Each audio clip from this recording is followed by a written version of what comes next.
2019. So are there any public comments on closed session items?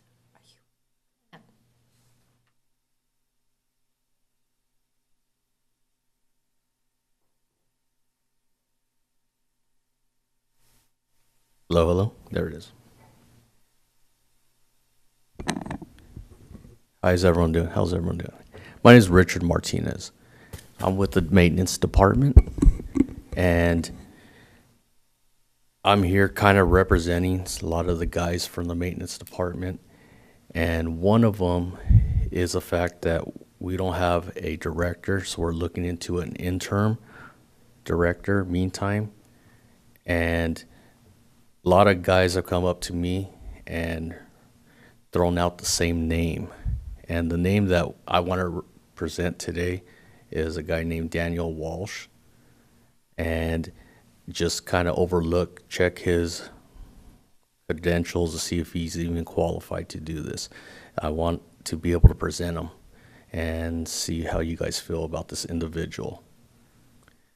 My main thing is the whole background, able to hold these positions and looking more depth into it instead of just skimming over it and assuming anyone could fill these spots.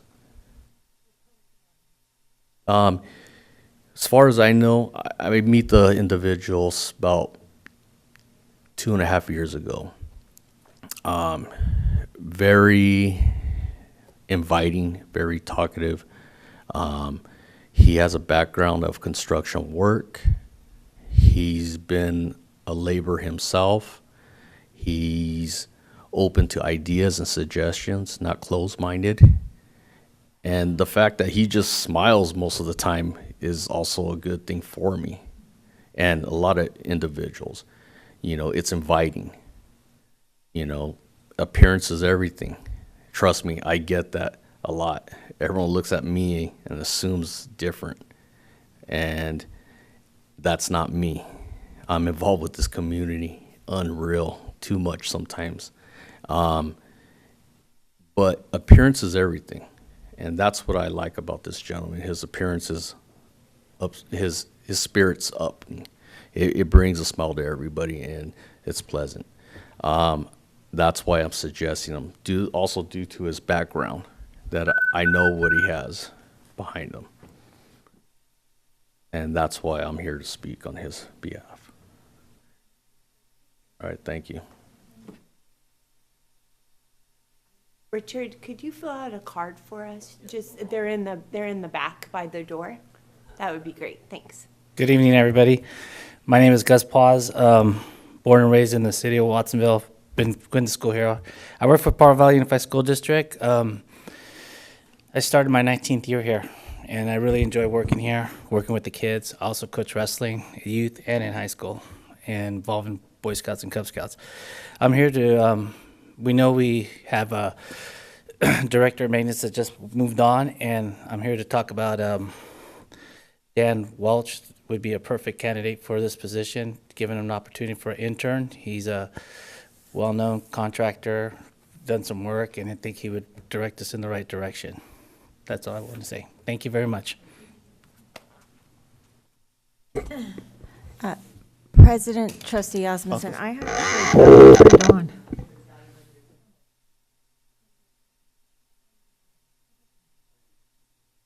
I have a clarifying question on this matter and one other question opposite it.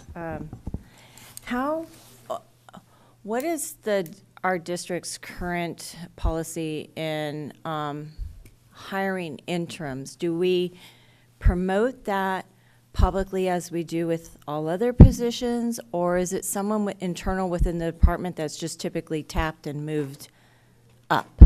So it totally depends. It's not one case. It's a case by case of how we do it.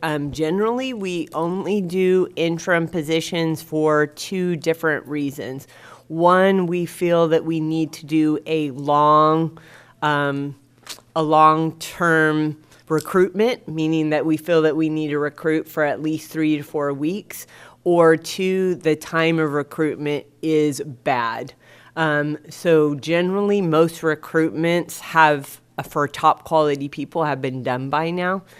So now is a somewhat challenging time to do. Sometimes we don't do an interim. So for example, when we had the vacancy with the assistant superintendent of secondary, we felt that we could internally take it. I will say we did have an interim CBO. I felt it took more of my time than me just doing it. So we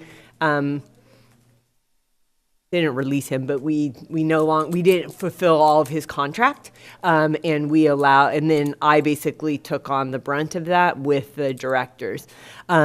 So at this point, we have not had the determination of whether we are going to do an interim or not. And so that one we have to determine, can we do it? You guys just approved Cummings to help support some of the items that needed to happen this summer. So the question is that.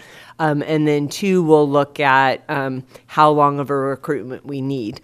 Most of the time, we do, especially if we have someone that we think internally that could possibly take it on, we do an interim. Because it's a perfect opportunity for them to show us what they can do, right? So if we have someone that's waiting in the wings, then that's a perfect time for them to see.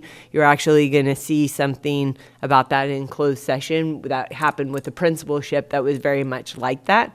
The person took over as interim, and then after the interview process, that person got the job. Generally, an interim has a leg up because they've worked several months or weeks at that job, and then have done it. Usually when it's an outside person, it's usually contracted through a group, and it's usually a position that we feel we have to fill. So when we did the first interim with the CBO, at that point, I was like, we really need to fill that position. I can't leave that vacant. So we worked with School Services of California, and they gave us names, and we used that. The challenge with any interim is that they don't, especially if they're not from internal, they don't know us, and they don't know what we're doing. So what it caused with the CBO was I basically had to keep redoing the work that he had done, because he wasn't really knowledgeable of everything that we were doing. And so I appreciate the gentleman giving us names. I think, in my point of view, it's a little premature to have decided that, because the question is how quickly can we recruit, and then also, since we did just do a Cummings contract, can they do some of the work? Because really the summertime, the main work is our projects, right? It's our 55 projects. Right, and I think that's the concern about this, of what we're coming on, and as I had stated at the last board meeting, I'm very confident that Joe is going to be very hands-on with this, but, and I'm sorry, Joe, I realize that probably extends your workload, but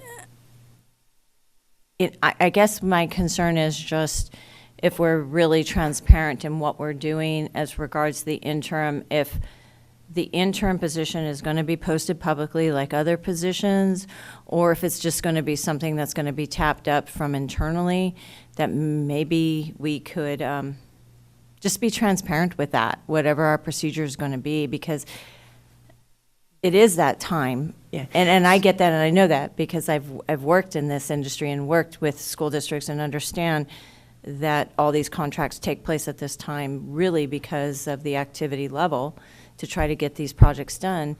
And I know a lot of that's already in works. So I would just like us to be open and transparent with the community about that, and if we think someone's going to fill that position on even an interim level.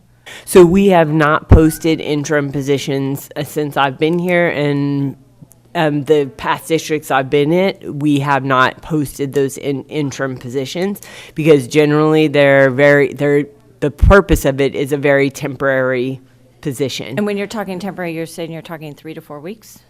No, if we could do it in 3 to 4 weeks, we wouldn't bring in anyone at all. Okay. When we want to do an extended recruitment process, we're talking 2 to 3 months. So the person would be brought in for 2 to 3 months. If would we can cover- fill it in 3 to 4 weeks, then we're not doing an interim position.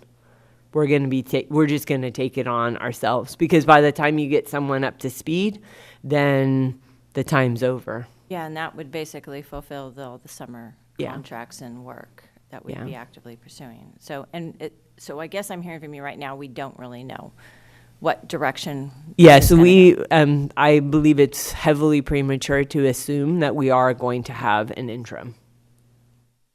I'm sorry? It's premature to assume we will have an interim, because if we can go out, do a recruitment and find someone, then we'll just go straight to a permanent person. And considering the contract basis we did, and Joe, it may be not a need to have an interim on Yeah, this. I mean, we need a director, but we also need to make sure that we spend our time and energy wisely. And so it takes time and energy to bring someone as an interim. And so, it all depends on the timing. We just started having a discussion about that this week. And so we are not bringing any names to the board because we are not prepared at this time to decide if we need an interim. But we already have an interim planning director. Howard We do, yes. decided it, right? Uh-huh. Okay. So Howard was from within, and he stepped up, and then we're going to be bringing that to the board this next time for who the permanent planner is. And my only other question is to President Trustee Osmondson. I was passed the Student Recognition Award for Edith, but I didn't receive the one for Angela through the adult ed, and I believe she's within my trustee area.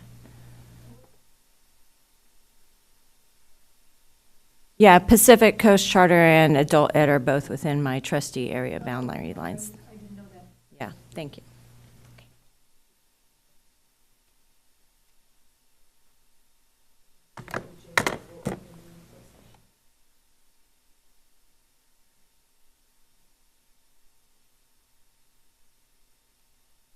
So in closed session, we're going to be doing certificated 2.1 public employment appointment.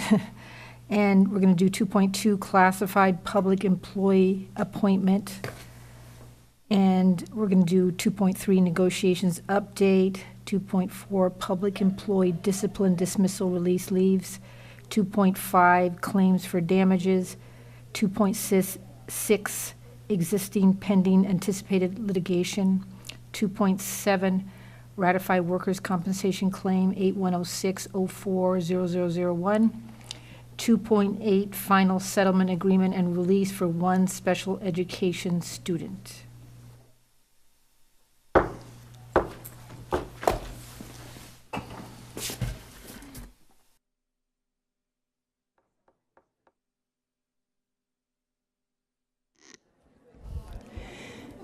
Bienvenidos a nuestra junta de el 8 de mayo, miércoles 2019. Welcome, everybody. We're very happy to see you here with us. Estamos muy alegres ver a ustedes aquí con nosotros. I will ask, let's see, Jennifer Schachter again to give the Pledge of Allegiance. Flag of the United States of America, and to the republic for which it stands, one nation, under God, indivisible, with liberty and justice for all.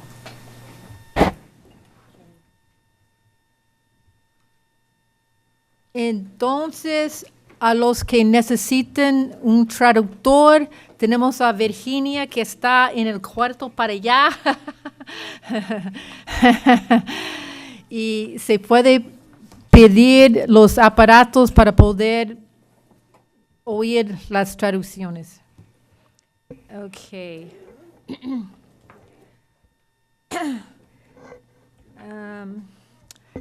Acuérdense,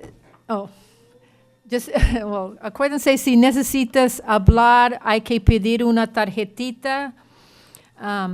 Y usted va a tener 2 minutos. So if someone would like to speak to an item on the agenda, they need to complete a speaker card and hand it to Eva Renteria. Dalo a Eva Renteria. And they'll have 2 minutes to speak. Okay, superintendent comments with Dr. Rodriguez. Yeah, thank you. Well, happy Day of the Teacher. Yesterday was National Day of the Teacher, and today is California's. So our teachers' dedication to our students, their families, and our community as a whole is the foundation of the great success that we've had over the last several years. Teachers see the extraordinary in our students. They see that they're filled with hope, passion, and trust, and their deep commitment to serving every student with care, empathy, and respect is evident in their success. So, feliz Día del Maestro. So, ayer era el Día Nacional y hoy es el Día de California. La dedicación de nuestros maestros a nuestros estudiantes, sus familias y nuestra comunidad en general es la base del gran éxito que hemos tenido los últimos 2 años. Nuestros maestros ven el extraordinario de cada uno de nuestros estudiantes. Ven que están llenos de esperanza, pasión y confianza. Su compromiso profundo apoya a cada estudiante con cuidado, empatía y respeto es evidente en su éxito. As a token of our appreciation from the PVUSD Board of Trustees, myself, and Cabinet, on Tuesday, each certificated staff member received a power bank to charge devices. The power bank contains the message that we know to be true: you have the power to change lives. Como muestra de agradecimiento de parte de la mesa directiva, el gabinete y yo mismo, el martes cada miembro de personal certificado recibió un banco de energía para cargar sus aparatos. El banco de energía contiene el mensaje que sabemos que es de verdad. Usted tiene el poder de cambiar vidas. We look forward to also celebrating our staff's contributions during the Innovator of the Year Awards on Monday, June 3rd at the Mello Center. Esperamos celebrar también las contribuciones de nuestro personal durante los premios de Innovador del año el lunes 3 de junio a las 6 en el Mello Center. Thank you.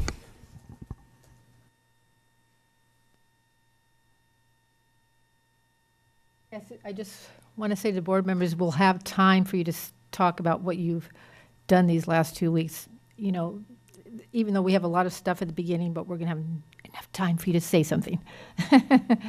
Okay, I'm going to start with Danny, and I'm going to go skip to you, Kim. Thank you. Good evening, everybody. Just a little update of what I've been doing. A couple days back, I attended PVPSA event at E Hall where they were talking about we're seeing these e-cigarettes getting into the hands of our children at school, and we're working on plans to kind of tone that down and get rid of that issue. And second of all, I attended the Watsonville High School open house. It was good to see a lot of teachers that I went to high school with, a lot of staff. I got to see my good friend Carlos Patino, who I went to high school with, who is now a math teacher at Watsonville High. I had a good talk with him. He now heads the MESA program, and he's looking if anybody's willing to donate to the MESA program at Watsonville High to get a hold of him. Thank you very much. Okay, Kim. I've been spending a lot of time at the track because my daughter is a senior, and the league finals for track and field for our league were last week, and I want to congratulate all the kids that work really, really hard at track and field every day in this county. My daughter is the league champion for hurdles and will be going on to CCS on Saturday. So I wish all the student athletes good luck. Wow, that's pretty cool.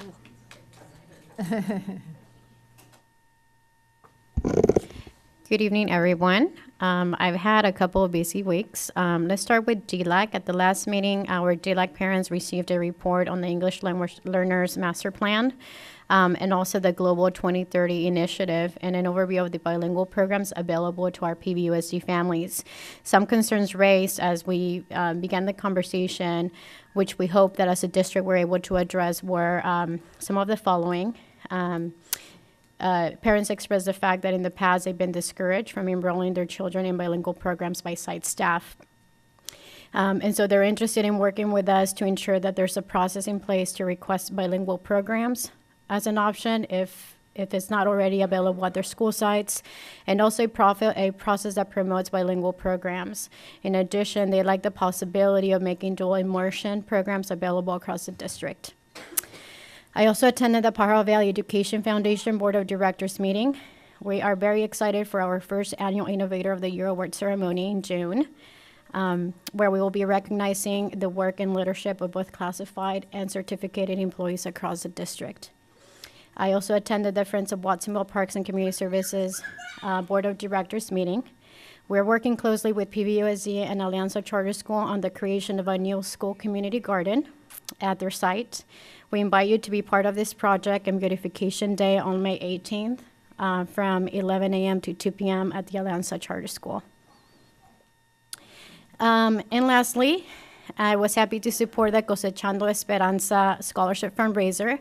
Thank you to the Friends of the Pajaro Valley High School for organizing this event. It was very successful, very well attended, and it resulted in raising a total of, I believe, about $5,000. So there will be a total of 5 scholarships going that will be handed out to students who will be attending college soon. And thank you to our teachers. I also attended the event today, Dia de Maestro, hosted by AME.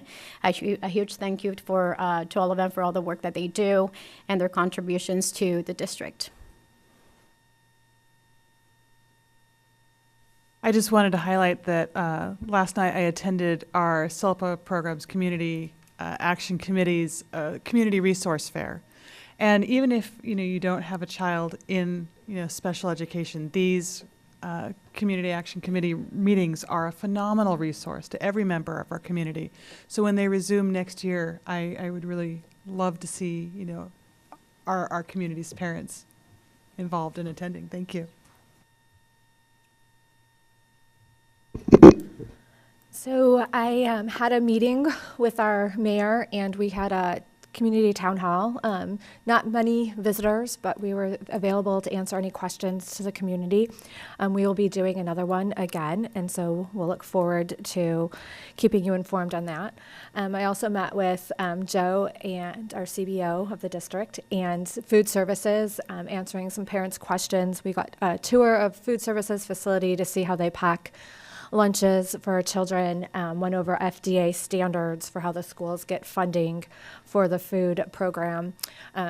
We're also looking at some alternatives with some vegetarian and vegan meals that will be going up on the website for students to order. And we're also looking at reducing our carbon footprint by moving a little bit more greener with certain things, and that's all in the works. Attended Cinco de Mayo celebration with the city of Watsonville. We had a nice booth, the district did, there greeting community and passing out information about our district. And was able to visit a couple school sites, tour of the school to see how wonderful all our students are doing in their classroom, answer student questions. I was at Starlight and Landmark the last week and a half.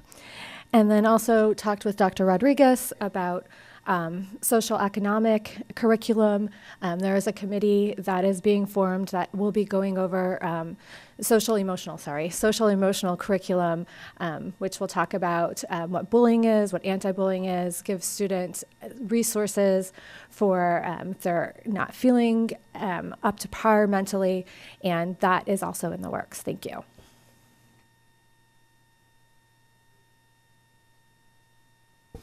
Hello all, good evening and welcome everyone. I want to start by saying that I am so excited and glad to see sidewalks finally being constructed on Highway 152 East Lake Avenue, the path that so many of our Lakeview students take daily walking to and from school. Living in that area and cycling and running in this area, I know firsthand how dangerous this stretch of roadway is without having a sidewalk for pedestrian use. Ensuring the safety of our students should always be a priority for us.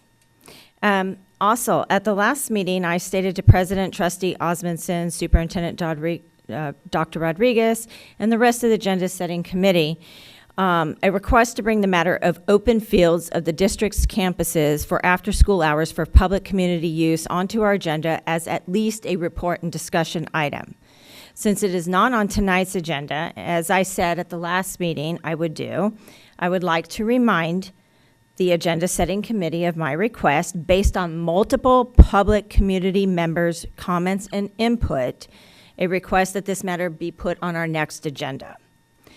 Additionally, since our last meeting, I have received numerous emails and calls of complaints and concerns from constituents of mine regarding a matter of a substitute teacher at EA Hall School posting a picture of students on the school's official Twitter account and linking that post to this substitute teacher's personal Twitter account. I don't even know of any regular full-time teachers that do such a thing, personally. Most importantly at this point, this has called into attention the issue of this district's policy on this topic needing to be updated and addressed. There are so many things on this district's policy on this topic that need to be addressed, which include and are not limited to students and their families opting in and out procedures of posting students' photos, the matter of substitute teachers, temporary employees posting such photos, and the need for this district to have a strict chain of command for such procedures, which should most likely really be handled through the district's public information officer. I am requesting that the agenda setting committee bring the district's policy on this topic to the next board meeting. As I stated earlier, ensuring our students' safety and well-being should always be a top priority of ours. And lastly, but definitely not least, I want to wish all of our faculty, staff, and administrators who are mothers a very, very happy Mother's Day this up and coming Sunday, and especially mothers in our community. After all, if it weren't for you, none of us would be here. Thank you.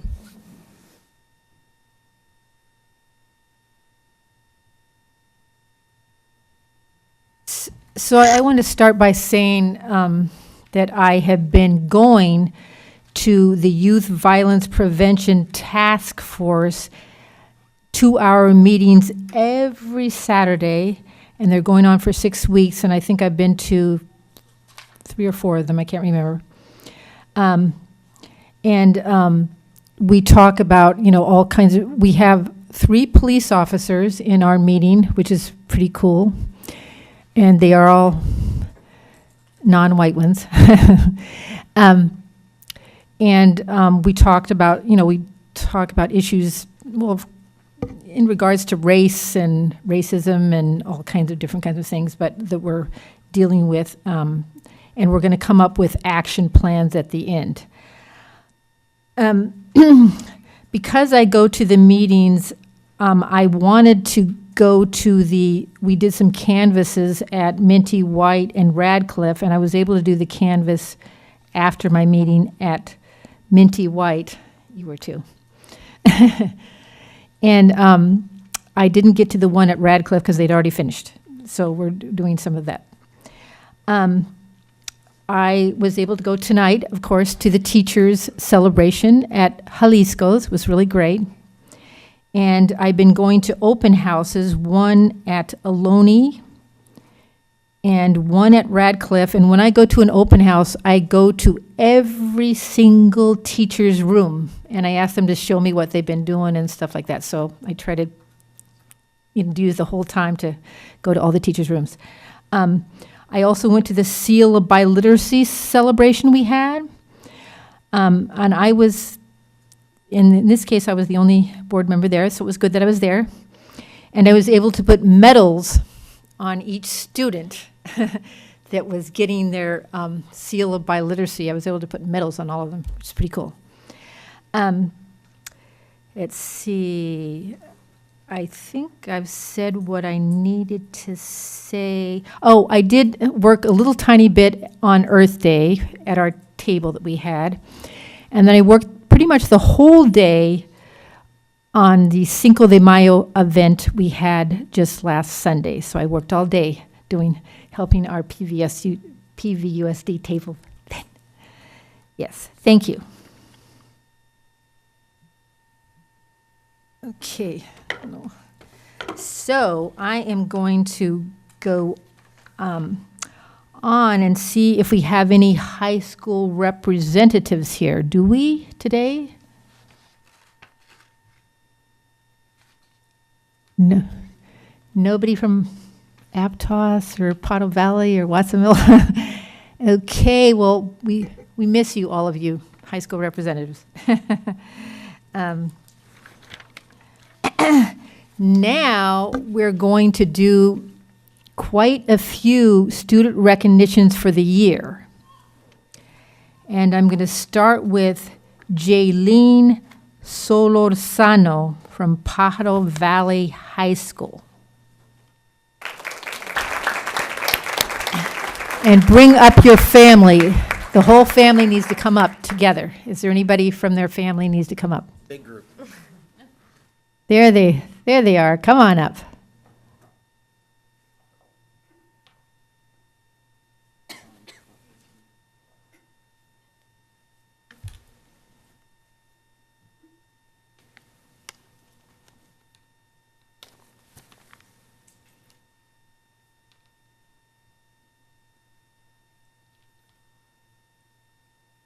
Okay, go ahead. Good evening. My name is Matt Levy. I'm the principal at Pajaro Valley High School, and I'm extremely proud to introduce you to Jaylene Solorzano. She is PV High School's Student of the Year. Jaylene is a student in our leadership class, and our activities director has known her for quite a few years and spoke very highly of her and wanted me to make sure I said these words about her. She's been a freshman in leadership. She's been in leadership since her freshman year in high school. Since then, she's held a position as class president of her freshman, sophomore, and junior years. These are elected positions, by the way, by her classmates. Her senior year, she was voted by her peers for ASB president. Jaylene is a role model, a leader, and a friend to her peers. No matter what life throws at her, she is always positive and builds her classmates up to do their best. She is what every activities director dreams of as a leader. She so much so as was in a government class this year that I heard, and asked her classmates to pick up the pace and the work. She wanted things to move quicker and was sort of letting her whole senior class know it's time to pick it up. We all need to get ahead. So I was pretty proud of her for that. So in addition, Jaylene is a phenomenal athlete at our school. Probably one of the best ever in PV High's history. She's a 3-year varsity basketball player, a sport in which she's been a standout by earning second team All-League as a sophomore, first team All-League as a junior, and first team All-League and MVP of her division in the league as a senior this year. And then just this week, hot off the presses, Cal High Sports has nominated her as a Division III second team member.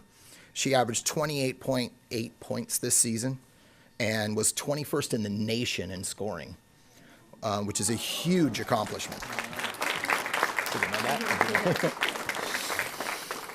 But there's more. In addition, she's a 3-year varsity cross-country runner, as well as 4 years of track and field, holding school records in the 100-meter, 200-meter, and 4x100 meter. She's and she's going to come back and probably, when the field's done and the track's done, set more records. Maybe she won't be. So we're excited for that. She's a rare 3-sport athlete and excels in every sport she participates, and obviously excels in the classroom. So a few weeks ago when we were coming here, Jaylene was still a little undecided on where she might want to go in her next venture in life. I was pushing for my alma mater, Humboldt State, which she got into. She's thinking about it. But Notre Dame and Belmont, I think I said Notre Dame and Belmont, right? UC San Diego and Emmanuel College in Boston, right, are all her choices. So she's decided maybe this week she'll make a decision. She's keeping everybody on edge. So we're very excited and very proud to have her as our Student of the Year here at PV High School.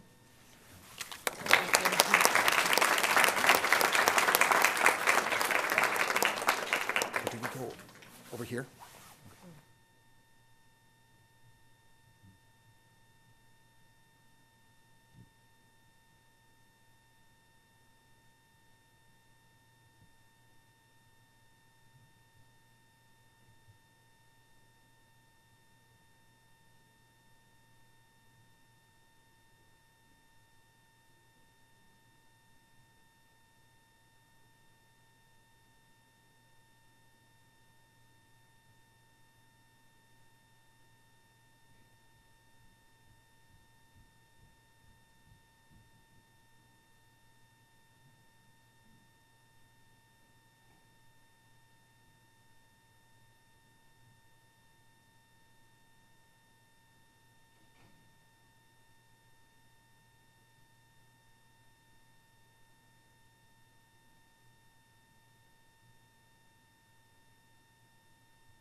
Good evening, President Osmondson and members of the board, Superintendent Dr. Rodriguez. It is an absolute pleasure to present Isabella as our Student of the Year for Landmark. She embodies, I think, all of our core values that we have at Landmark, which are integrity, respect, ingenuity, and perseverance. We all win when we give it our best, and she essentially does her best every single day. What's really nice is that she brings a fresh mind to the class. Mr. Garcia can share. Much of what's impressive about Isabella is her ability to lead and take on that leadership role. I want to say she's going to be a future leader in our community, and whatever she decides to do in the future. Isabella embraces new challenges in life, shows empathy towards others, lends a helping hand intuitively. She understands when it's her time to rise, when it's her time to support. With this said, I'd like to say that Miss Isabella is an amazing Landmark Dragonfly, and she's our super Student of the Year.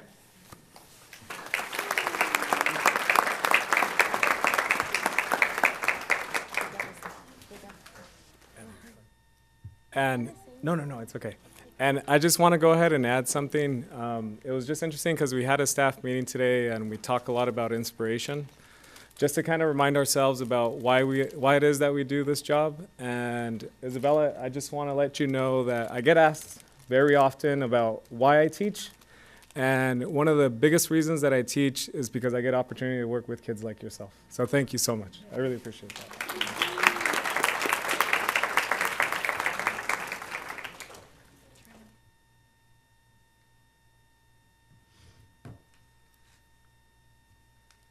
Isabella, we are very proud of you as a board and your community. Follow your heart, never give up.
All right. Good evening, Board President Osmondson, Dr. Rodriguez, and Board of Trustees. My name is Brian Saxon. I'm the proud principal of Bradley Elementary, and it's my privilege tonight to introduce to you Scarlett Gleitzman Miller. Before I read my remarks, I just want to point out a few things that didn't get in here. You may recognize Scarlett from her front page picture on the Aptos Times or in the Pajaronian, just I believe last week. Scarlett's one of, I believe, 4 students in the district, 2 from Bradley who are headed to Michigan for the National Invention Convention finals. So she'll be leaving in a couple weeks. And out of 2,000 students in the state of California, 300 were selected for the California finals, and then she was one of 30 students who are headed off to Michigan. So that's taken place since we nominated her. So I'll tell you a little more about her award in just a minute. So Scarlett demonstrates outstanding achievement in all her subject areas from reading and writing to math and science. She carries a 4.0 GPA and pursues enrichment activities, including participation in Bradley's recent Invention Convention, where she invented the Predator Away alarm system. This is a box that you mount on a fence that has a motion detector on it, and when the motion detector is triggered, it makes the sound of a donkey, which is a known deterrent to mountain lions. So mountain lions don't like donkeys. So it makes the noise and the mountain lion runs away and keeps your animals and your property safe. So she worked on that. The first time I waved my hand across it, I jumped out of my shoes because I didn't know a donkey was going to make the noise.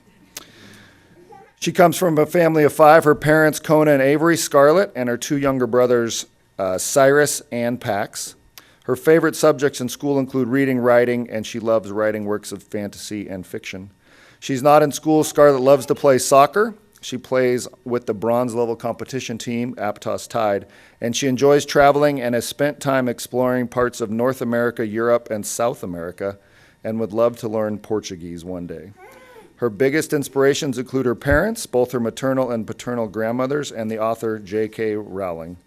She has quite a future planned. She's going to graduate from junior high and high school and then get a degree in psychology from Berkeley. So she's got it all mapped out. She says what she likes most about being a Bradley Bear is the people, the teachers, the support staff, and the students. And some of her Bradley favorites include Miss Poudry, Miss Saeed, and Miss Gable. And before we say congrats, Miss Gable, her current teacher, would like to say a few words. Scarlett, I just wanted to congratulate you. You carry yourself with grace and style, and you bring your best self to class every day. And much like the landmark teacher said, if I could have a classroom full of Scarletts, my group would be easy. Thank you so much. Congratulations. All right. So thank you, Scarlett. You're a great kid. I look forward to hearing more about you in the future. Yes. Hi, Scarlett. My name's Kim DeSerpa, and I'm the trustee for your area for Bradley School, and I'm very, very proud of you. And going to Michigan's a big deal. I think you already know that, but I mean, it's a very, very special thing that you've come so far in the Innovation Challenge. Is that what it's called, Innovation? Convention. So on behalf of all of Pajaro Valley, I want to really congratulate you and your amazing family for raising such a beautiful and smart daughter. Keep it up, okay?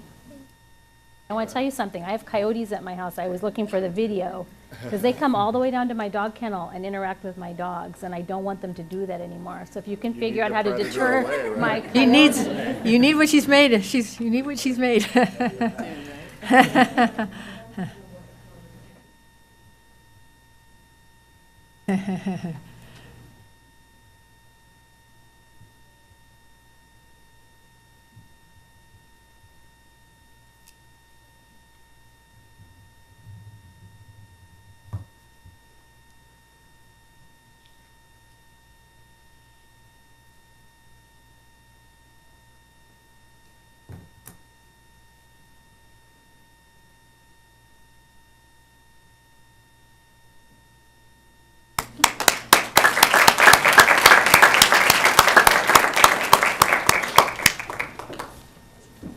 Our next wonderful student is Samuel Ortiz from Linscott Charter.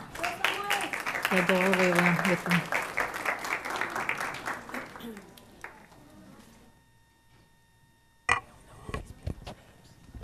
Good evening. Thank you for having us here tonight.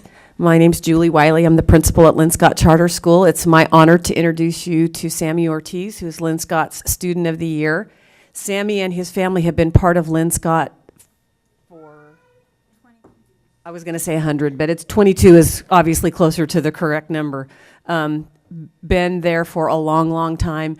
This is a young man whose name you need to remember. You are going to hear it probably in the legal field because he can argue with you about anything and probably win the argument. I've recently had the honor of being able to help him with his 8th grade exit project, and we had some incredible conversations about political corruption, not only in the United States but around the world. So he challenges me as an administrator. He challenges me as an adult to think about things I thought I already knew what I thought, and to me that's the mark of a kid who's ready to go on. So. It's my pleasure to introduce his teacher, Samantha Legaretta, who will tell you a little bit more about Sammy as a student in the classroom. Ms. Osmondson, he lives in your area, so this is, Sammy is a wonderful example to all Linscott students in perseverance, organization, and fortitude. Sammy shows up every day ready to learn. He has his work completed from the day before, but more than that, he has reflected on the previous day's lesson and is ready to challenge and take on the current day's objective. He is able to acknowledge his weaknesses and find workarounds in order to make himself successful in those areas. He enjoys conversations about a wide variety of topics and truly enjoys engaging his classmates and teachers alike in oppositional ideas and theories. Sammy is a pleasure to teach and will be a true loss to the Linscott community when he graduates. We are endlessly excited to see the adult that he becomes. Thank you.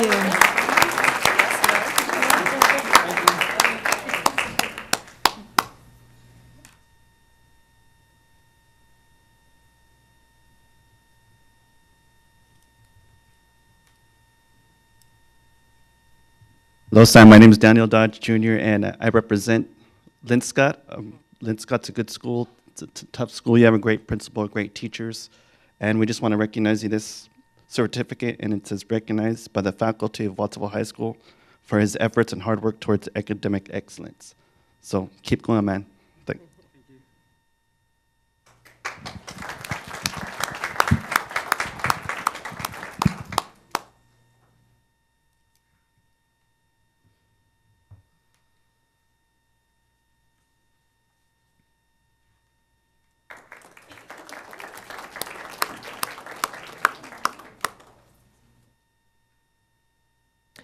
And our next wonderful student is Angela Martinez Donoso, Adult Education.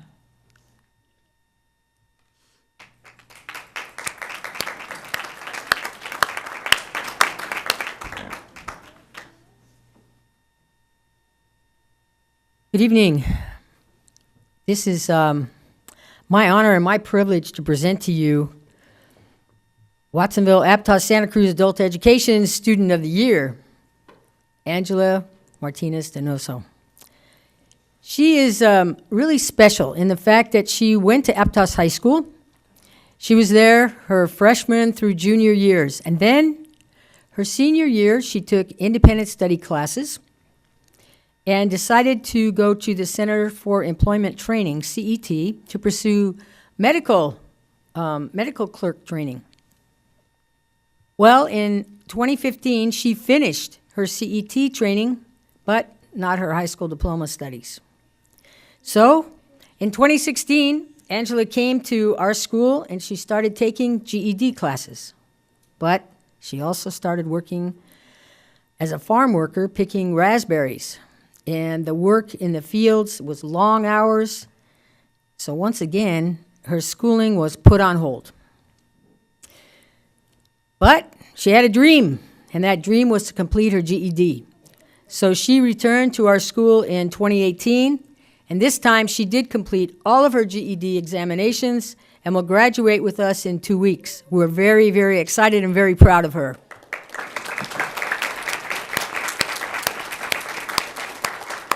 What does she want to do? She wants to continue to persevere and focus on her medical career. And she also wants to be a role model for her daughter and demonstrate everything that's possible with education. Another interesting point about Angela is she's been an inspiration to her classmates, to her peers. She's very kind, she's determined, She's extremely friendly, but always checking on her peers. How you guys doing? You got this finished? Let's go. So I present to you tonight our Student of the Year, Angela Martinez Donoso.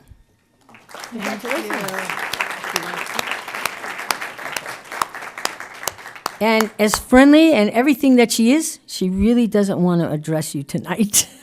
He doesn't have to, nobody has. Yes. Angela, we met earlier. Thank you. It's a pleasure to meet you again. Nancy, thank you for your work you do. I am governing board member, trustee Acosta for trustee area 2. And Angela, it is my great honor to present you with this recognition award that you've been recommended for. We are so proud of you. And personally, firsthand, that your education never stops unless you want it. Congratulations to you and all. There is something a little different with adult education. You know, we have an ad that goes in the paper every year, put on by our sponsor, McDonald's. And you can see that Angela's picture's on here, and we have 5 people that are from our different areas, and then staff selects 1, and this was Angela, so we're really excited.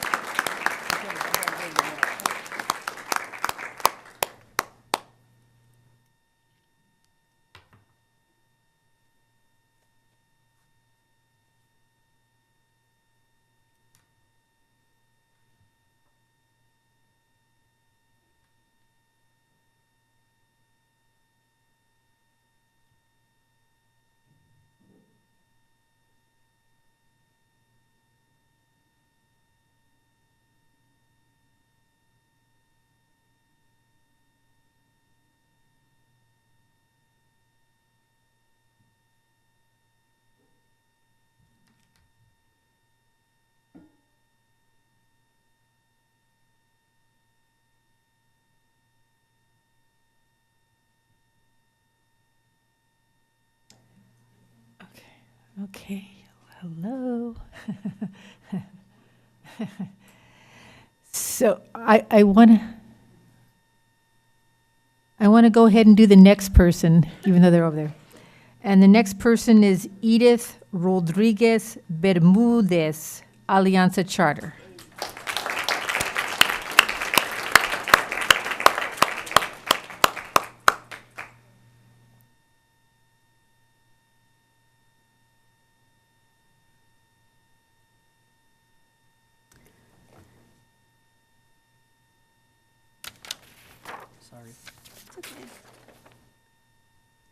Good evening, President Osmundson and members of the board. I am Veronica Aguilar, the proud principal of Alianza Charter School, an amazing dual language immersion school in this district. It is also a pleasure to be principal of our Student of the Year, Edith Rodriguez Bermudez. Her 8th grade teacher will be speaking about her and sharing what an amazing student we have here.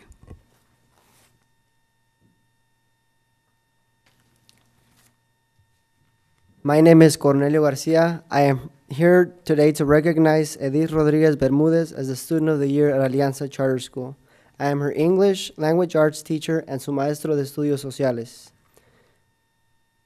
Honoring the vision and mission of our school, Un Mundo Bilingüe Empieza Aquí, a bilingual world starts here, I will be reading this speech of recognition in both English and Spanish alternatively. Esto para mí no es trabajo difícil, porque Edith es una estudiante ejemplar, tiene sus propias ideas que defiende con dulzura y a su vez con firmeza. Y eso en sí mismo es ya una cualidad excepcional. Pero hay muchos otros ademases. Por ejemplo, además, combina su inteligencia con perseverancia, resiliencia, responsabilidad y generosidad. Además, jamás espera una recompensa por su trabajo, porque su trabajo es su recompensa. Y eso nos da idea de su independencia, porque además destaca en todas las materias, matemáticas, en lengua española, en inglés, en ciencia, en deporte, y además destaca con humildad, como sin querer molestar, sin hacer ruido, casi de puntillas. Pero para rematar, Además, hace todo eso en 2 lenguas. Y ya no se me ocurre ningún mayor además que añadir a la lista de sus virtudes que esta última habilidad, que es, en mi opinión, la habilidad de las habilidades. This is not very difficult for me, because Edith is an outstanding student with unique ideas, which she defends with tenderness and strength. That in itself is an exceptional quality, but there are many other additions. For example, additionally, she combines her intelligence with perseverance, resilience, responsibility, and generosity. In addition, she never seeks to be compensated for her work. Her work itself is the compensation. That gives us an idea of her independence, and additionally, she is an outstanding math, science, Spanish, and English language arts student, in addition to her outstanding athletic abilities. Additionally, and to top it off, she does this in 2 languages. There are many other additions I can mention, but this last one of her virtues is, in my opinion, the most outstanding one. Podría darles un ejemplo y otro, pero para no abrumarles voy a contarles lo que Edith ha hecho hoy. Hace solo unas horas, en nuestra escuela tenemos implementado por primera vez este año el programa de Camino hacia la consecución del sello del bilingüismo.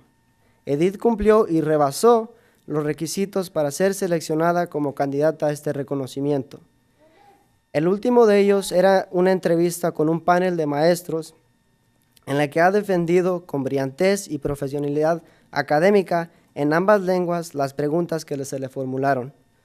Todos los que estábamos ahí compartimos un momento extremadamente emocionante, al verla articular sus pensamientos, pasando de una lengua a otra con fluidez, manteniendo la mirada, segura de sí misma y lista para un futuro sin fronteras.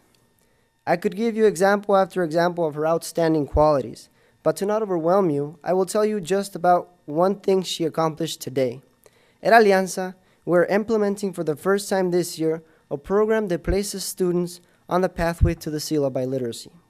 Edith accomplished and surpassed all the requirements to be selected for this recognition. The last requirement was an interview with a panel of teachers where she answered the questions she was asked with brilliance and academic professionalism in both languages. All who were present shared a very exciting moment, seeing her articulate her ideas, switching back and forth between languages with fluency, confidence, and ready for a future without borders.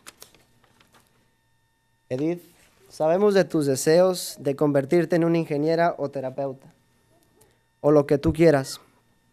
Hagas lo que hagas, vas a conseguir darle un toque humano y enriquecer ese entorno un poquito más. Todo eso con la ayuda de esta maravillosa familia que tienes a tu lado, orientándote, guiándote y que siempre seguirá a tu lado.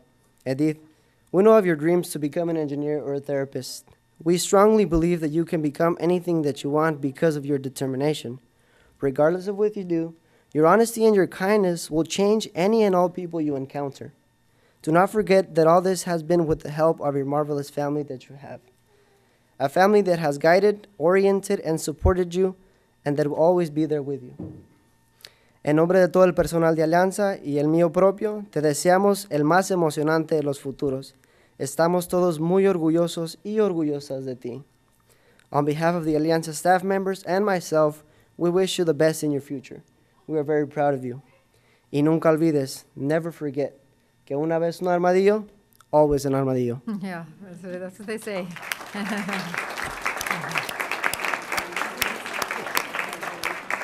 Who's doing her? Oh, I guess she's. All these accomplished students, and they don't want to speak, but. Hello, Edith. I'm Georgia Acosta, Governing Board Member for Pajaro Valley Unified School District. And I just want to say, on behalf of me and my other 6 colleagues, we are so, so very proud of you and your accomplishments at this point. Want to remind you that your education is a lifelong journey as long as you choose that to be. So while you never forget, don't always also forget to keep looking forward, okay? And we hope to hear back from you in high school about all your great accomplishments, so we look forward to that. So congratulations tonight, though.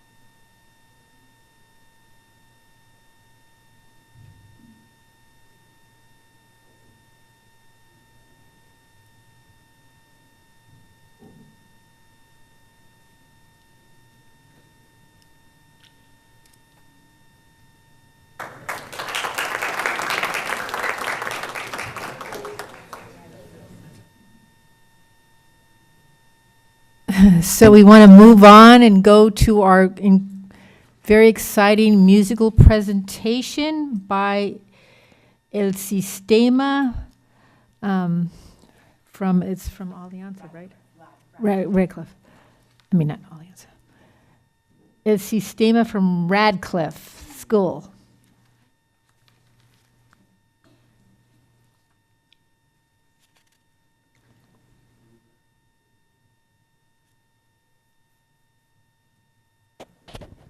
So yes, we'd like to welcome El Sistema from Radcliffe. These are some of our premier musicians.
Yes.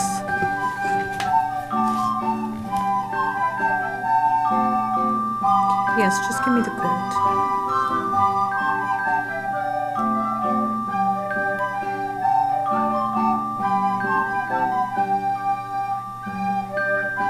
Yes. Yes. And what insurance company is this?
Okay, now much more boring. 5.1, approval of the agenda. Can I have a motion? I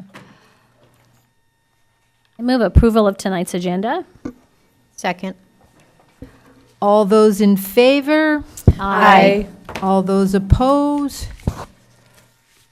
601. Is that how we do it? Six, yeah. 7-0. Okay. Approval of April 24th board meeting minutes, 2019, obviously. Can I have a motion? I'll move approval of the meeting minutes from April, what was the date? 24th. 24th, thank you. Second. Okay, all in favor? Aye. Any opposed? 7-0. Okay, we're going to do this. 7.1 is a sunshine proposal from PVUSD to CSEA, Chapter 132 for 2019 to 2020 by Dr. Chona Killeen. Thank you, President Osmondson, Board Trustees, Dr. Rodriguez. The RADA Act requires that the parties in a collective bargaining process to sunshine an initial proposal to provide the public with an opportunity to comment on the proposals prior to the commencement of negotiations. The district, in accordance with the RADA Act, is sunshining this proposal for the reopener negotiations for 2019 to the 2020 school year as per the following. Article 9 leaves to make sure that we're in statutory compliance. Article 14, health and welfare benefits, to look at cost savings for our health and welfare. This initial proposal does not include additional articles which may be sunshined in the future during the course of negotiations. Thank you. Okay, now we're on 8, which are visitor non-agenda items. So Danny. Are there? 7.2. Close. 7.2. Yeah, any public speakers to the item? Yeah. Any discussion from the board? Are there any public speakers? No. Okay, there's none. Now I'm going to start on 8, visitor non-agenda.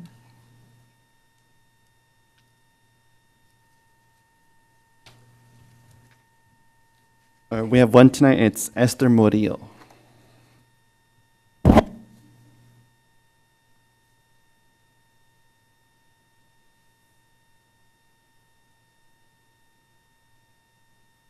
Good evening, President Osmondson, Board of Trustees, Dr. Rodriguez. My name is Esther Murillo. I'd like to briefly, just to remind you again about Relay for Life. Thank you, Daniel Dodge Jr., for attending our event on Cinco de Mayo at the VFW. We had a great turnout. It's nice to see you there supporting us. There's flyers for you to post at your work site and save the date. Many of you have already come forward wishing to participate, so I will be contacting you. But the reason why I'm here today is something that was brought up at the last meeting in regards to the much-needed use of fields for the soccer teams. We have many, many teams, many youth playing the game. But I wanted to share concerns that I saw many years ago when the teams were allowed to use the fields. I walked the track after work at EA Hall. I did it at Rolling Hills, and I saw large amount of garbage left on the field that included waste, broken bottles. So that was a huge concern. The fact that there were no facilities for the teams to be able to use was a huge concern. And then the fact that the use of the field was not being monitored, and there was issues that arose with the teams themselves when in regards to who had rights to the fields once they got there. There was confrontations by adults in regards to, we had the field today, not you. So that was a huge concern, mainly the garbage, the facilities, and then not being supervised and or monitored as to who actually could use the field, when they can use it, and so on. So I know that that is a topic. I know it's a huge concern for you to allow our youth to use the fields, but I would really like those concerns to be addressed. Thank you very much.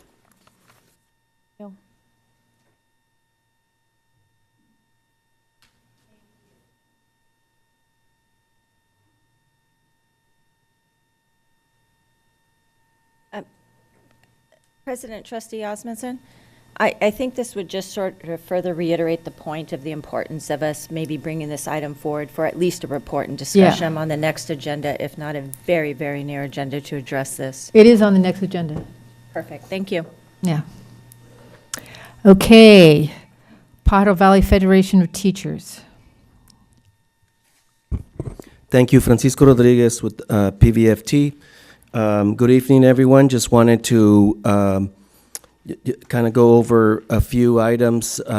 First, just wanted to report on our negotiations. As you are aware, we started our negotiations process last Wednesday. Today, the first meaningful agreement was signed, which is we're agreeing on how to negotiate, basically the ground rules. So it's a good start. We have passed back and forth some proposals that we will be, each side will be considering. So I'm hoping that the negotiations continue to be productive, and that after the May revise, we all have good news. So on the second item I wanted to speak on was the resolution on charter schools. Thank you for putting it on the agenda.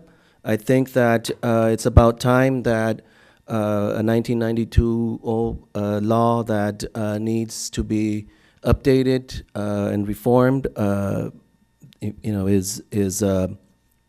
is changed to address the real issues. And I want to make sure everybody understands that we are not against charter schools. We are against charter maintenance organizations that come into districts and take the money and do not provide anything new or better to our students or families. The 4 bills that are mentioned in the resolution, we believe will provide the needed oversight and regulations to ensure that these charter maintenance organizations are kept in check.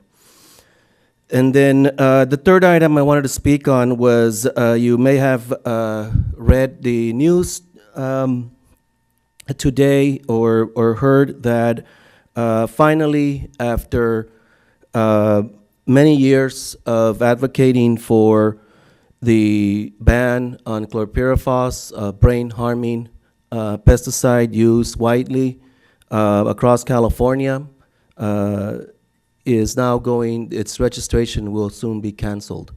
We are very happy and very proud that a group here from the Pajaro Valley was very instrumental in this, and we hope that this begins a new way of looking at how we support our agriculture industry in a more integrated pest management instead of trying to manage individual pests. So we're hoping that this is a good start. And again, thank you to everybody that has been involved in this effort. Thanks.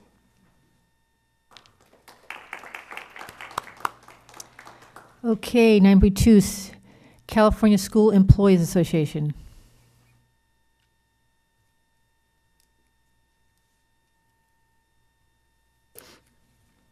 Good evening, President Osmondson, trustees, Dr. Rodriguez, staff. My name is Leticia Oropesa, CSCA president, and I want to start off by, on behalf of CSCA Chapter 132, I want to extend our appreciation and gratitude for the support of a moratorium on charter schools and the assembly bills that support public education. So thank you very much. I wanted to say that right away because I don't know if I'm going to be here by the time that the resolution comes up. Might be past my bedtime. So, and the other thing I want to do is let you know that, where is my gal here? We are going to be celebrating. We're going to be celebrating our classified week at our chapter meeting, and we'd like to invite all of you to attend on Wednesday, May 22nd, 5 o'clock in the HR boardroom. HR conference room. HR conference room. Probably when you're coming into your session, and we will have some cake and coffee and cake from Freedom Bakery. Yes. Okay, so thank you. And where's it going to be? It's in the HR conference Oh, room the at HR the district conference, office, and okay. I think you'll be there for the next chapter, for the next board meeting, right? Yes. Yeah, so we hope to see you there. We hope to see all of you there. Yeah, thank you. Thank you.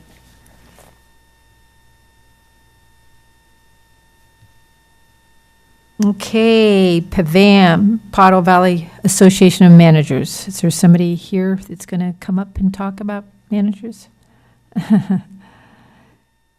Okay, and lastly, CWA, Communication Workers of America. No. Okay, now we're going to, 10.1, we're going to accept the Sunshine proposal.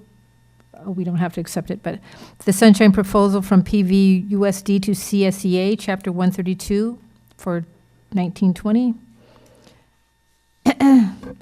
And I don't know if you get to discuss it again. I don't know. Yeah. So is there any public speakers to the item? Discussion from the board? Can I have a motion? So moved. A second. All those in favor? Aye. Aye. All those opposed? 7-0. 10.2 is what the classified employees just talked about. This is a resolution acknowledging May 19th to May 25th as Classified School Employees Week. Report by Dr. Chona Killeen. And we'll have Leticia and, oh, looks like Pam Shanks is up here too. Disclaimer, I just found out what my role was today. So. Thank you, President Osmondson, Board Trustees, Dr. Rodriguez. I really appreciate Director Pam Shanks and our illustrious CSEA president to join me in honoring our classified staff. California's legislature recognizes the important contributions of classified school employees and named the third full week of May Classified School Employee Week, the week of May 19, 2019.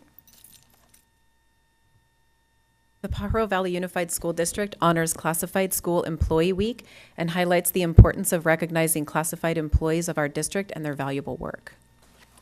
Classified employees support a positive instructional environment in a variety of ways each day, from the time the students board a school bus to the time they head home at the end of the day. Every aspect of our students' educational experience is impacted by a classified school employee. From the classroom to the playground, the school cafeteria to the school office, the human resources department to the business office. Classified employees make a difference in the daily lives of our students. On behalf of our Governing Board of Trustees, I will read the English version of the resolution while our CSEA President, Letty Oropesa, will translate in Spanish. Como señora Oropesa es mucho mejor oradora que yo, y el otro presidente, señor Francisco Rodriguez. So, English translation, she's a better Spanish speaker than me and Mr. Francisco Rodriguez. So here we go. The classified employees of the district support a positive instructional environment in a variety of ways each day. Los empleados clasificados del distrito apoyan un ambiente educativo positivo en una variedad de maneras diariamente. The contributions of our classified staff are invaluable to PVUSD. Las contribuciones del personal clasificado son inestimablemente para el distrito escolar unificado del Valle del Pájaro. Almost half of the employees of the Pajaro Valley Unified School District are classified workers. Casi la mitad de los empleados del distrito escolar del Valle del Pájaro son clasificados. PVUSD has almost 1,000 dedicated and hardworking classified employees. PVUSD tiene aproximadamente 1,000 empleados clasificados dedicados a trabajar arduamente. Now, therefore, be it resolved that the Pajaro Valley Unified School District salutes its classified employees and declares May 19 to 25, 2019 as Classified School Employees Week. Ahora, por lo tanto, se resuelve que el Distrito Escolar Unificado del Valle del Pájaro saluda a sus empleados clasificados y declara la semana del 19 al 25 de mayo del 2019 como la semana clasificada del empleado escolar. And be it further resolved that the Board of Trustees of the Pajaro Valley Unified School District urges students, parents, and the community members to take measures to give that special meaning to this significant celebration. Y se resuelve aún más que los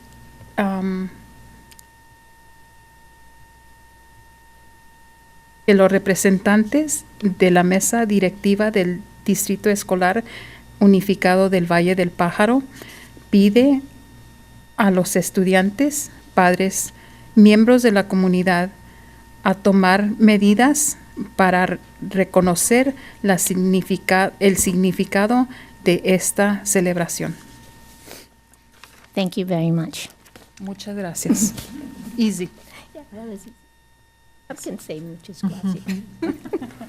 All right. Thank you. Thank you so much. So is there any public speakers? Any discussion from the board? Can I have a motion? Discussion or comment? Okay, you want to come on? Yeah, thank you. So having been a long-time classified school employee for this school district and coming from a long, long lineage of family members that go decades and decades back even before my birth, that have been members of the classified school employees for local school districts. I have to say that I'm very moved and proud and honored to be here tonight, that we are making this resolution and recognizing this week in honor of our classified school employees.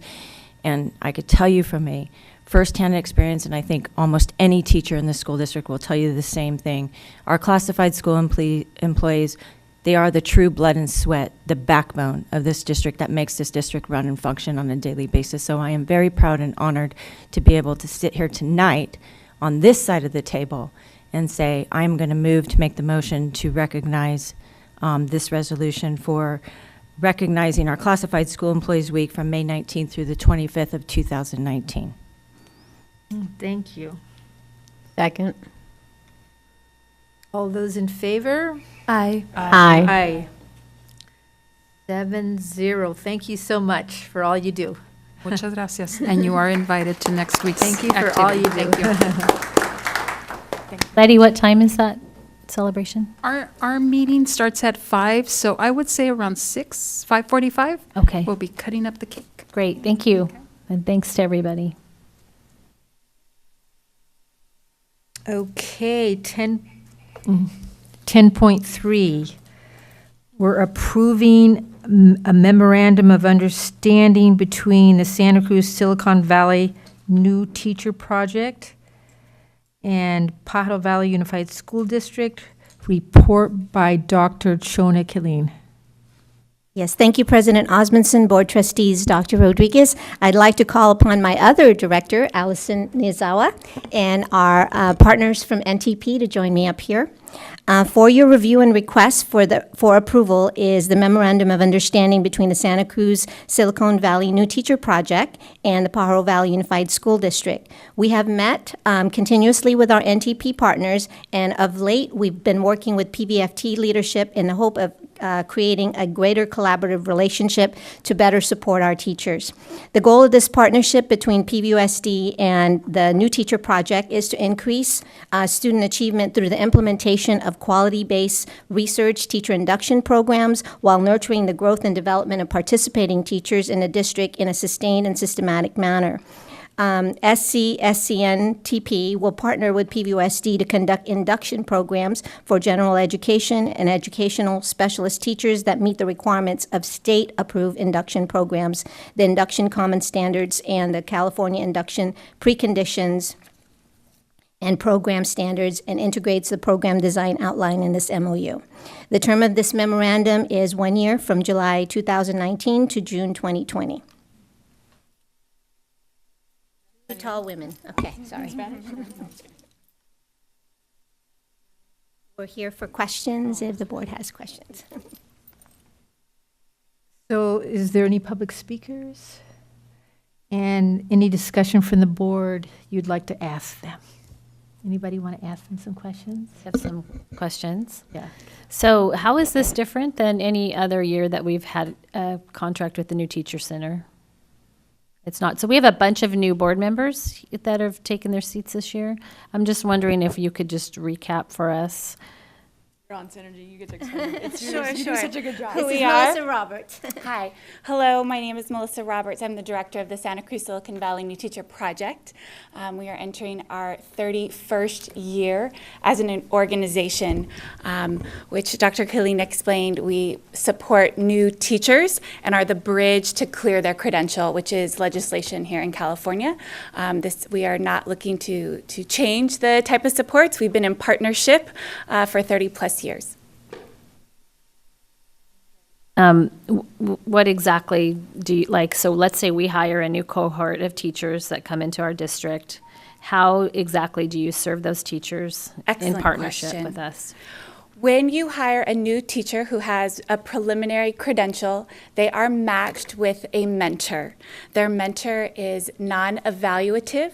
They are full release from the classroom. Their primary responsibility is shepherding these new teachers, working with them, visiting their classrooms, supporting them with their lesson development, analyzing student work, creating assessments for all of their students. They act as their coach, someone who, again, is non-evaluative and able to provide them with pointed feedback to accelerate their practice. I was going to ask you, so if we've hired, I don't know, 10 or 15 new teachers, and there's a lot of teachers to mentor, how is it that you are able to work with as many teachers as we have that are new? Sure. So part of the collaboration is you releasing teachers from your district to be mentors. They work with us, we develop them, their leadership skills.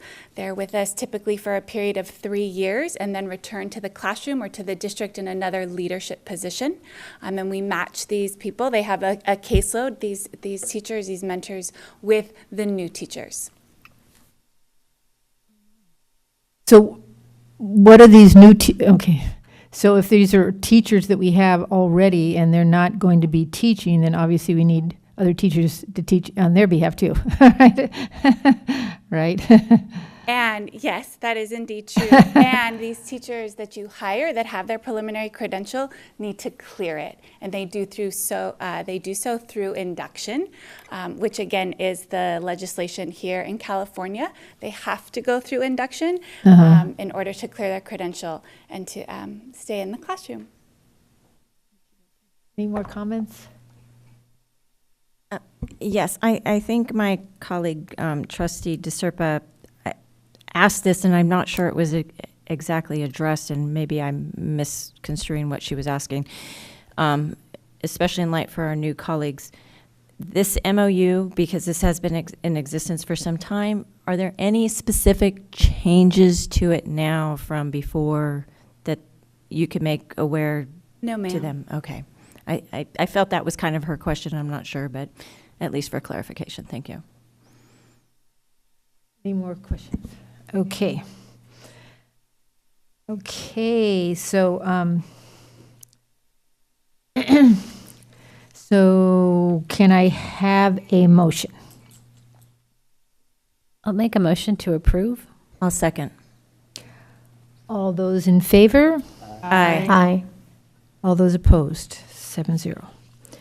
Okay, 10 point, thank you. Thank you. Thank you so much. 10.4, you're still up here, Dr. Chen. I need to bring it down. Melissa's a little tall. We're going to approve the job description for Assistant Superintendent of Elementary. Yes, Dr. thank you, Chonick-Green. President Osmondson, Board Trustees, Dr. Rodriguez. This is a revised job description for an existing position, the Assistant Superintendent of Elementary. Critical to PVUSD initiatives of universal student achievement, the job description was updated to best reflect the nature and scope, essential duties, as well as qualification and requirements of the position, which was originally listed as the Assistant Superintendent zone. And the last time this was updated was 2005. Wow. The Assistant Superintendent of Elementary will provide the requisite oversight for the evaluation of principals and the instructional program and school operations to ensure a climate and culture that promotes student growth and achievement for all students. The Assistant Superintendent would report directly to the Superintendent and serve on cabinet.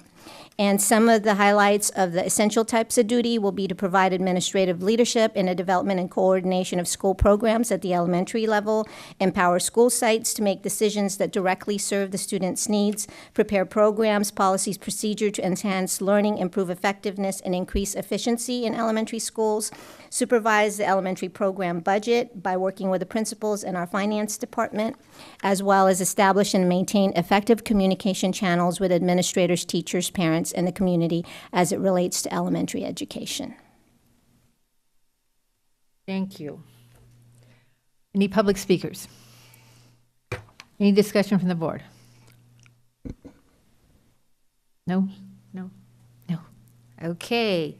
I'll make a motion to approve this job description. I'll second. All those in favor? Aye. Aye. All those opposed? Aye. Okay, 10.5, resolution.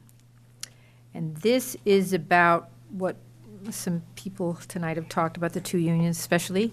This is a moratorium on charter school expansion and strengthening transparency and oversight in governance and practice by Maria Rosco.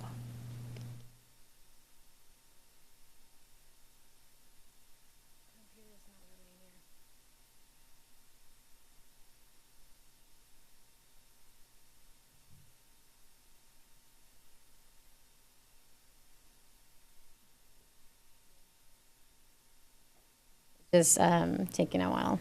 Can I use yours, Kim? We have that up. Kim, do you have it on yours?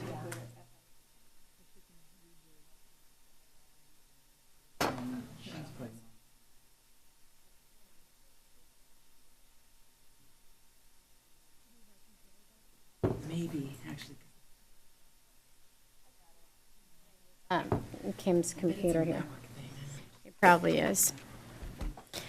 All right, so before you, you have resolution, I'm sorry, approving the Resolution 1942, a moratorium on chapter school expansion and strengthening the transparency and oversight in governance and practice. There are 4 bills as part of this resolution, which have been introduced by state lawmakers to bring more transparency and oversight over charter schools. The resolution calls on Sacramento to approve these 4 bills currently moving through the legislature. Here's a brief summary of each of these bills. So we have AB 1505, which restores the authority of local school boards to make key decisions about charter schools and puts limits on charter authorization. AB 1506 restores the caps on charter schools. The new cap will be the number of charter schools that exist on January 1, 2020, statewide and locally. We have AB 1507, which prohibits local school boards from approving charter schools and resource centers outside of their own school district boundaries. And 4, SB 756, which imposes a 5-year charter school moratorium beginning January 1, 2020. So at this time, I also want to ask anyone from CSEA or PVFT if they want to chime in on this resolution, as we did partner with them to develop it.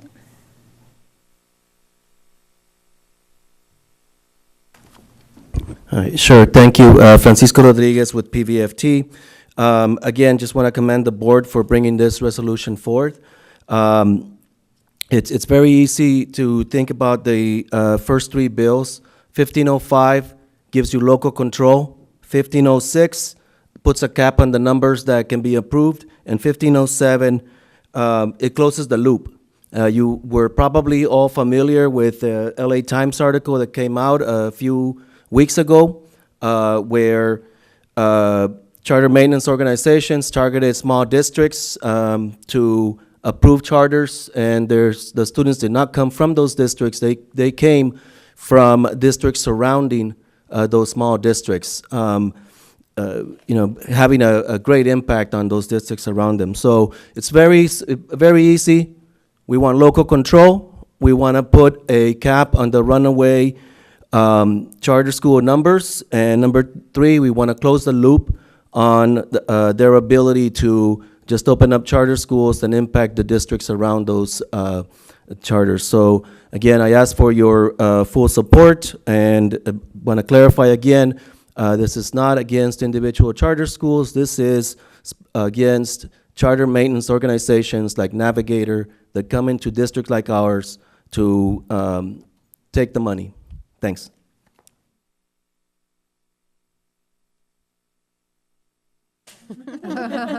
So do I have any public speakers? Anybody else want to speak on this? Okay, is there any discussion from the board? I'm in full support. I'd like to make a motion to approve. Okay, and go ahead, Jennifer Holm, if you want to discuss it after we. just Oh, that- there's a second, and do a second, and then we can. Can I second the motion? Thank you. Okay, there you go, Jennifer. I'm just, I'm in support of this. This is such an important, aspect to the health of our district and our ability to provide, quality education to all of the students of our district.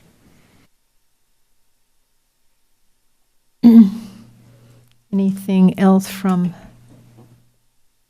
anybody? Kim, you don't want to say anything? I'd like to thank Trustee Orozco for bringing this forward and for collaborating with PVFT. This is an important issue for our district. We just had another charter school added, which will drain our district of $2 million the first year and up to, I think, $4 million or more in the out years. That takes directly away out of our budgets to help other kids, to help the rest of the kids in the district. So this is a big, big deal. In other districts, charter schools have come in one after another, and we're not allowed to say no. When we tried to say no to this one because we didn't think they had a good educational program, and the County Office of Education agreed with us, but unfortunately, they appealed to the state and were granted entry into our district, which will hurt our budgets and hurt every other student in our district. So to the extent that we could stop these charter school organizations from coming in and grabbing our budgets away from our own district, I think we should all support this. Thank you. I mean, I just want to add that, I don't know if there's obviously this is not a proposal, but I don't think when we have what we call local control accountability, that we can, just let a charter school when we, made a decision locally, both here and at the county office, to not accept them they can just go off and doesn't have anything to do with local control at all, nothing to do with it, to the state to get them to support them. I think that's really not good. We shouldn't allow that to happen to us. All right, thank you. All those in favor? Aye. Aye. All those opposed? Okay, Resolution 10.6, 181940, which is the Asian Pacific American Heritage Month. Put it up. Dr. Michelle Rodriguez. Yeah. So, Board Docs is not cooperating right now, and so we're going to ask them to put it up. Thank you very much.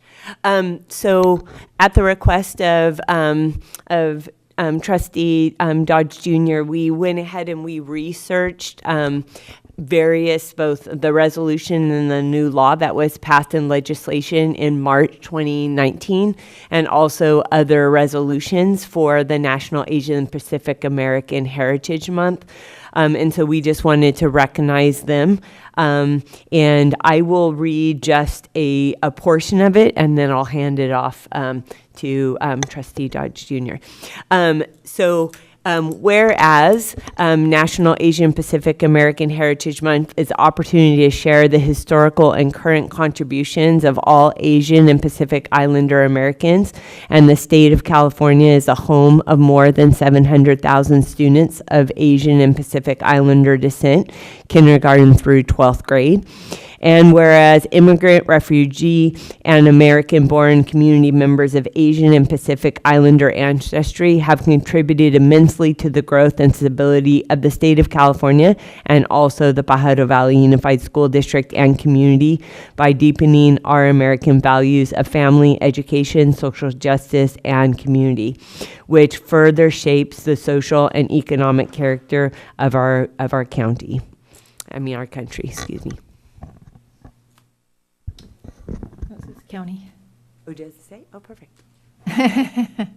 First time. Thank you, Michelle, for getting this resolution up. I just wanted to bring this resolution. I wanted Watsonville historian Mas Hashimoto to come and say a few words. If you don't know who he is, he's a former attorney, local teacher, nationwide historian, American Korean soldier, member of the JACL, and he's against the caging of children. And he's sick this evening, and I hoped he could come next time. He was also intern in a concentration camp during the war. So thank you, Mas, for installing the seed of Watsonville history in me. Thank you very much, and I hope you get better. Okay. Any public comment? Any discussion from the board? All those in favor? Aye. All those opposed?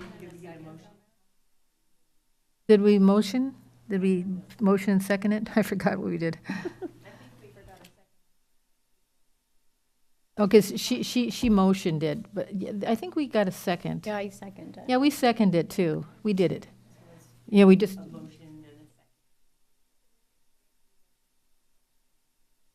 Yeah, because we already did a motion and a second, but.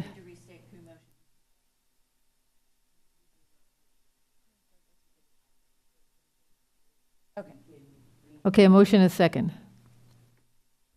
Move approval. Did somebody second? Okay, all those in favor? Aye. Okay, now we're going to have a really important item on the agenda. It's our VAPA program update, which is about art and our GATE students too, I think it is. So, yes, I'm looking forward to this one. Good evening, President Osmondson, Dr. Rodriguez, and members of the board, trustees, and esteemed community. In this picture, you see students at Aptos Junior High using stopgap animation to show their knowledge of the elements of art: space, line, texture, color, shape, form, and value. This kit is available to all teachers in PVUSD, and the teachers have been trained, all the VAPA teachers have been trained to use this kit, and we have been doing professional development through our SBC days and arts integration for general education teachers to learn how to use this in their classroom as well. As part of LCAP goal number 3, demonstrate an appreciation for the arts through access and selection of a variety of high-quality visual and performing arts courses. I have been partnering with many outside agencies to bring a variety of professional learning opportunities to the educators in PVUSD. This February, we held a stakeholder meeting when we invited over 100 community members, including the president of Cabrillo, the dean of arts at UCSC, all current PVUSD VAPA teachers, trustees, cabinet, council members, mayor of Watsonville, and all the arts organizations and local businesses. And in attendance was the mayor of Watsonville, 2 members from the Santa Cruz Symphony, Santa Cruz Shakespeare Santa Cruz, the Arts Council, Tandy Beal, and several VAPA teachers, to name a few. Overall, there was over 40 people there in attendance. Today, at the opening of the art show, we had a group of high school students come to view the show because they love art, not because they had a piece in the art show. They asked incredible questions. They did not want to go into the mayor's office by themselves, so I asked them if they wanted me to go through with them, and they said, yes, please. So we went through the mayor's office, and the students noticed things, and I was there when we were hanging the art, and they noticed things that I didn't even notice, like, wow, I wonder which different mediums they used on this. And just some really great high-level questions came out of that conversation. It was really a fabulous adventure through the mayor's office. In this picture, you see the Cesar Chavez Advanced Band. So at this point, all VAPA classes at the high school level have been approved A to G. Next year, PVHS will have 2 sections of band. Watsonville currently has 35 signed up for band and choir, and students at Aptos High will continue to have band, choir, and drumline. One of my personal highlights this year was seeing a student having his little sister carry his trombone case behind him while he played music for him, and they were marching down the street together. I wish I had been able to stop to take a picture because it was just adorable. This is a picture of the Aptos drumline. For the first time in years, Aptos High had a pep band play at their homecoming game. The drumline students were so impressed with the other school's drumline that they went over. They asked their director, can we go over and see, how they got to be so good? So they went over and they got some tips from them, and then they started practicing after school on their own just because they really wanted to get better. And this is just one of the many examples of building community with students who might not be into sports or other activities, but really love to be part of the community and the spirit and pride of a school. El Sistema, you heard earlier. El Sistema is delivered through extended learning. This year, El Sistema expanded to 3 sites. The students are continuing to be exposed to many experiences outside of Watsonville. They have performed at the Cabrillo New Music Festival. They were asked to perform on a regular basis and most recently performed for the opening of the Education Center at the Monterey Bay Aquarium. El Sistema is currently a pre-orchestra program engaging 160 students in 3 elementary schools in PVUSD with group lessons, rehearsals, and performances. To date, they've done 30 this year. Wow.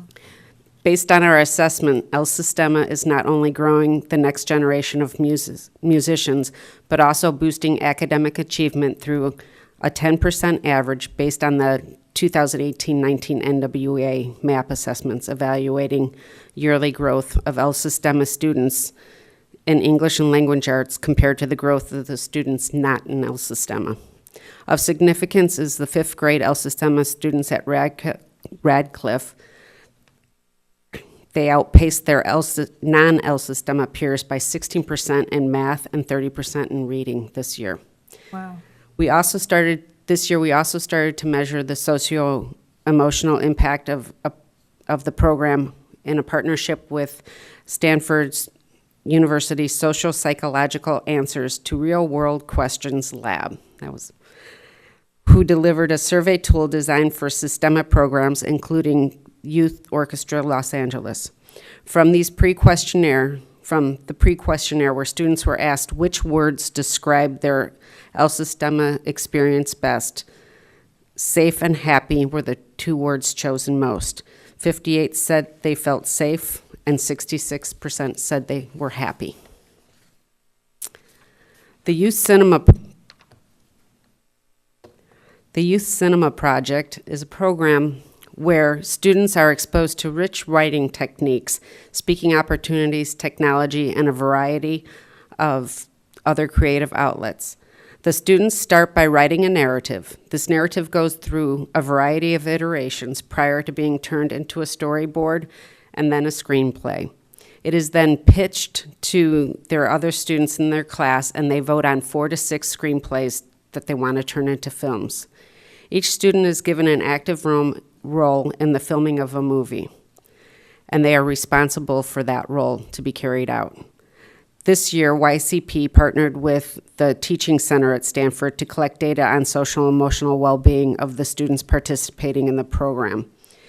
Here are the evaluation questions they are trying to answer. One is the goal of the quantitative evaluation plan is to see student attendance and truancy of the students in YCP compared to students not in YCP, performance on English language arts evaluation benchmark tests and CELT. And for the quantitative, they're looking for their ability to speak, listen, and reading and writing skills, and overall interest and engagement in school and attendance. That's just one of the many wonderful things that come out of this program. We are getting ready for our Oscars, which are going to be May 29th. Doors open at 5:30 p.m. and 6 o'clock the filming starts. We will have a red carpet available, and you can take pictures.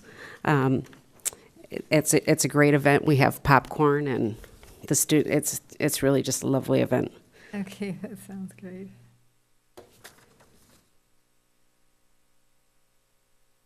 This is our 2nd year partnering with the Santa Cruz Symphony and the Carnegie Hall Link-Up program. We start by teaching interested teachers in how to teach recorders or movement in the classroom prior to the concert.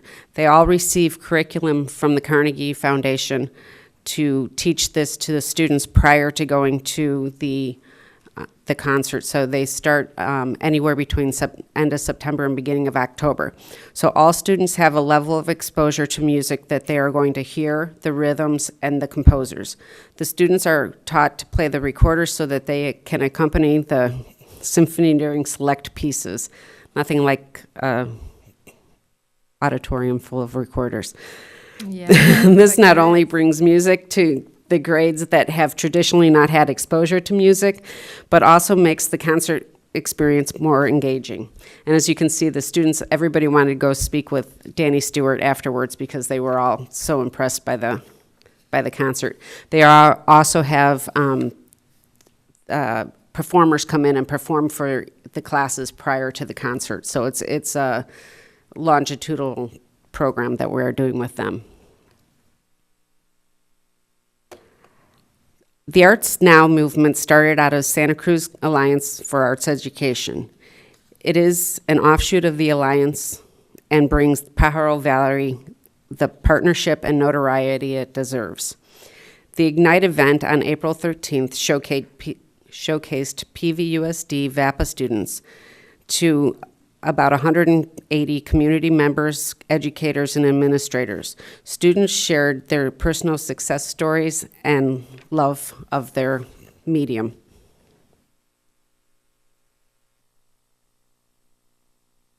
PVUSD has been selected to be a partner with VH1 Save the Music. We will be piloting at Calabasas and Bradley Elementary. Each student will receive at least 45 minutes of music per week. This will help us to provide a solid background for students by the time they hit upper elementary or middle school. One of the greatest challenges we have had starting a choir at the middle school level is that our students were never required to use their voice to sing. By the time they get to middle school, they are often intimidated to sing and/or their voice is changing so that they're never sure what's going to come out. VH1 provides up to $30,000 in classroom general music instruments as well as the curriculum. They also help PVUSD to leverage partnership opportunities to provide other monetary gifts to support such things as teacher training and an opportunity to help the program grow. The grant committee people from VH1 are already in contact with Andrea Willie to secure more funds for this endeavor. PVUSD students have been starved from rich arts education until recently, and we are seeing some of the gains with that now with student engagement, and as you saw earlier, the students that were here are very engaged in what they're doing with music.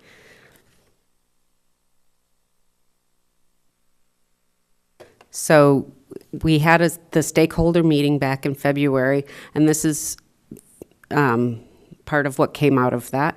We are going to continue to have VAPA grades 1 through 3, 120 minutes of VAPA per week. Some sites have chosen to arrange their release schedules in such a way that all students have access to VAPA, science, or PE through a certified educator.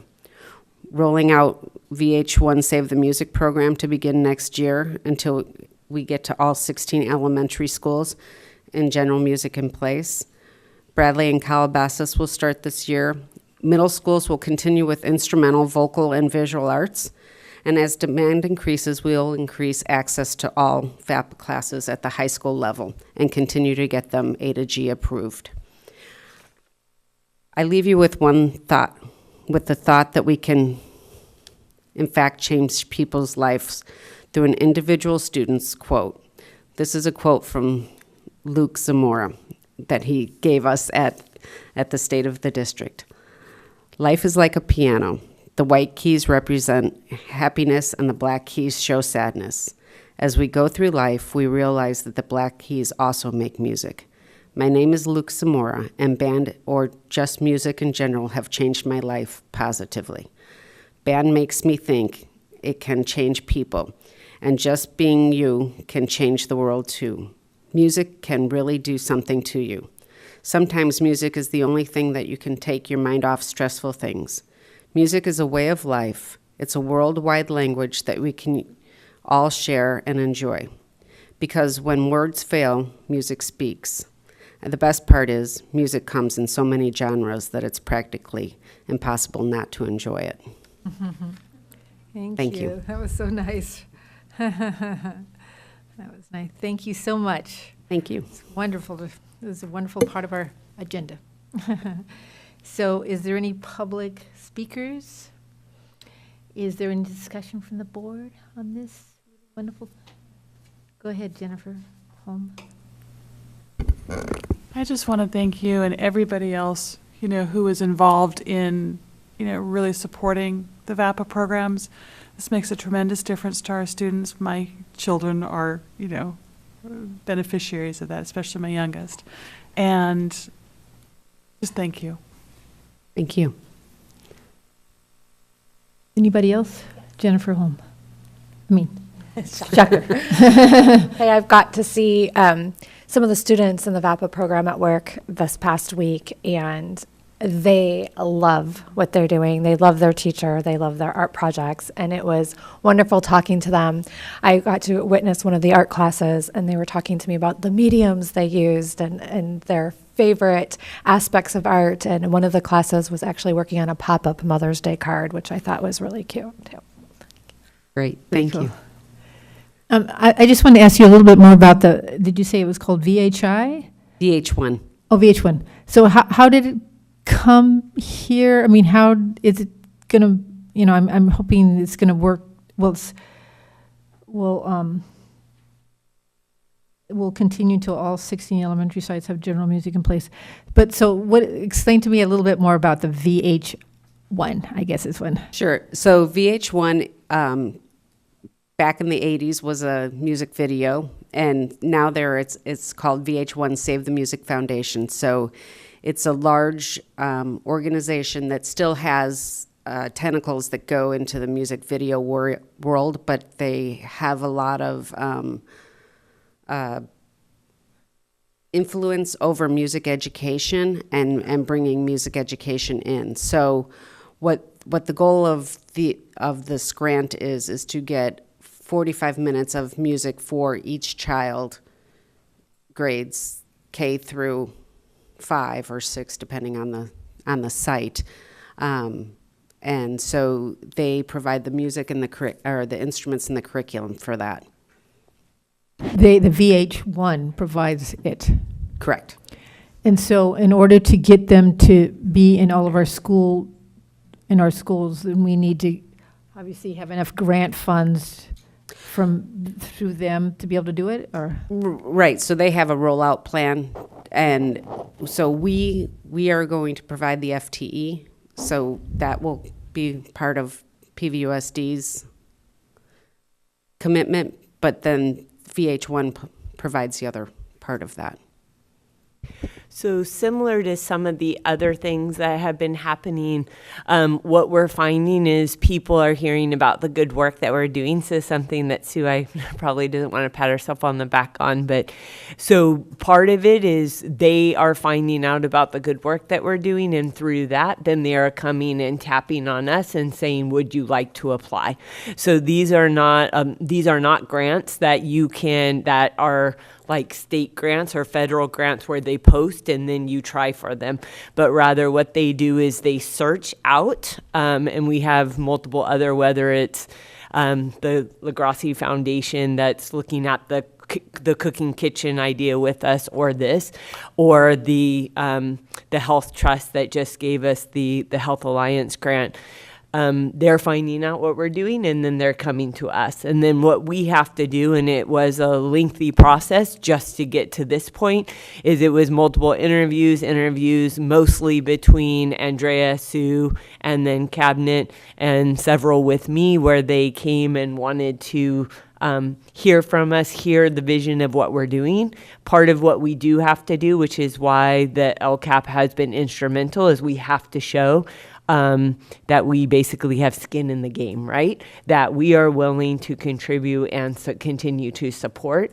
What we did make sure and secure, which is great, is that we are able to use their name when we go out for additional funding sources. So we're able, one of the things that we ask, and the LaGrassi Foundation said the same thing, yes, is that we can use their notoriety to try to get additional funding from other funders as well.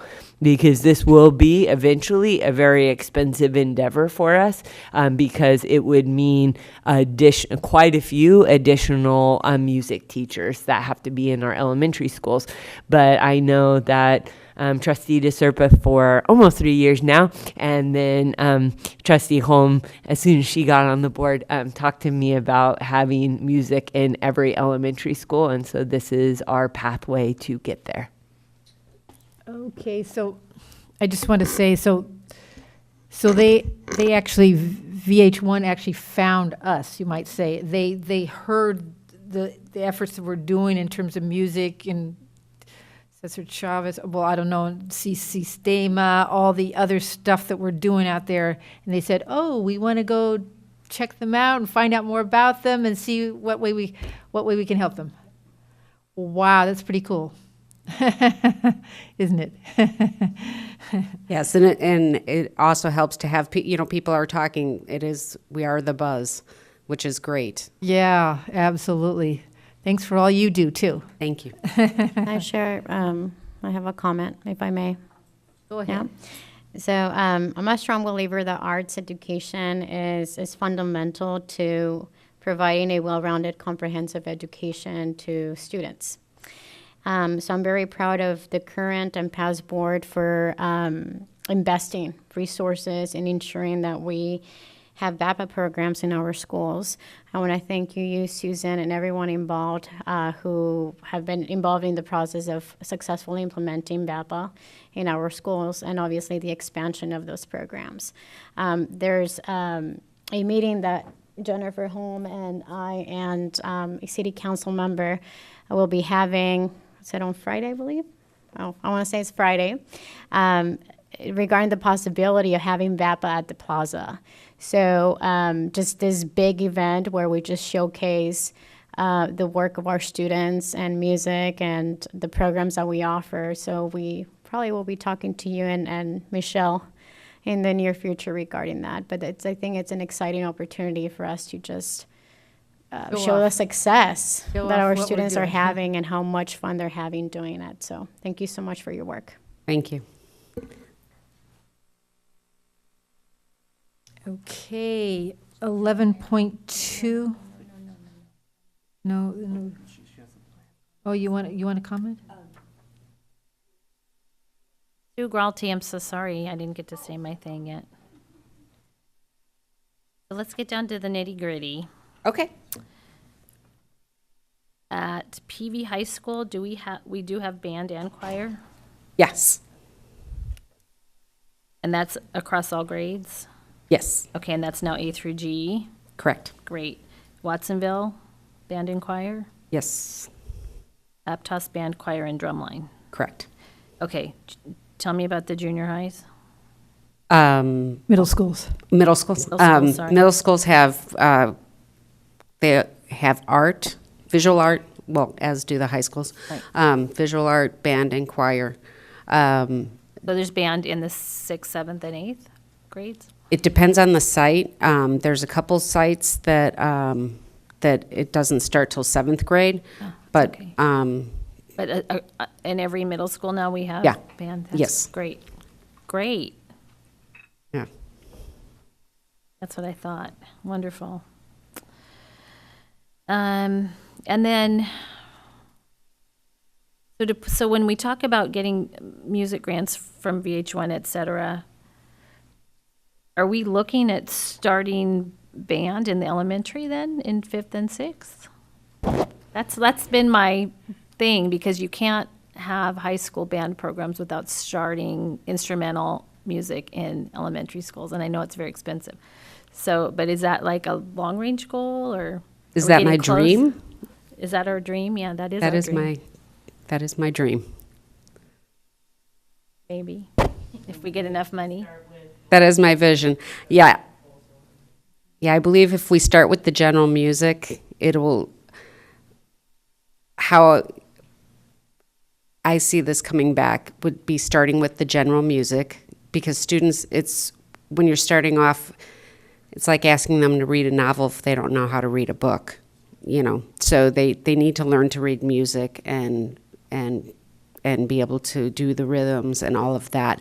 Then the 5th and 6th grade band or choir is going to be a natural offshoot of that. Mm-hmm. And I think that will, I hope that will come. I don't know, obviously.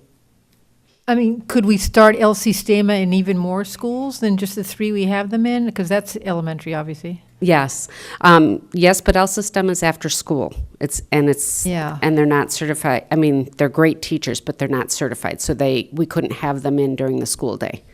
This is part of the school day. Okay, but we could start LC Stema more after-school places, too, if we wanted to. We could start it in more schools. Or maybe, yeah, after when school. I think when I was in grade school, our instrumental band happened in the morning prior to school. I think it was outside of the school day. But anyway. Yeah, it could have been, but it was probably still, if it was one person. It was. Yeah. Yeah. Mm-hmm. Certified teacher. Okay. And But then an itinerant teacher, so a lot of those programs would have one teacher that teaches like at 3 or 4 schools. in the El Sistema program, are they actually learning to read music, or are they just Yes. playing instruments? Okay, that's great. Yeah. And then in terms of our staffing on music and art of all kinds, are we doing okay? Is it hard to find art and music teachers now, or is it getting easier now that? It is getting much easier. So this year, well, actually for the last 2 years, we've been going to the California Music Education Association, and this year we ended up getting about 50 names of people who are interested in coming to the district. The word is out now about our district, and because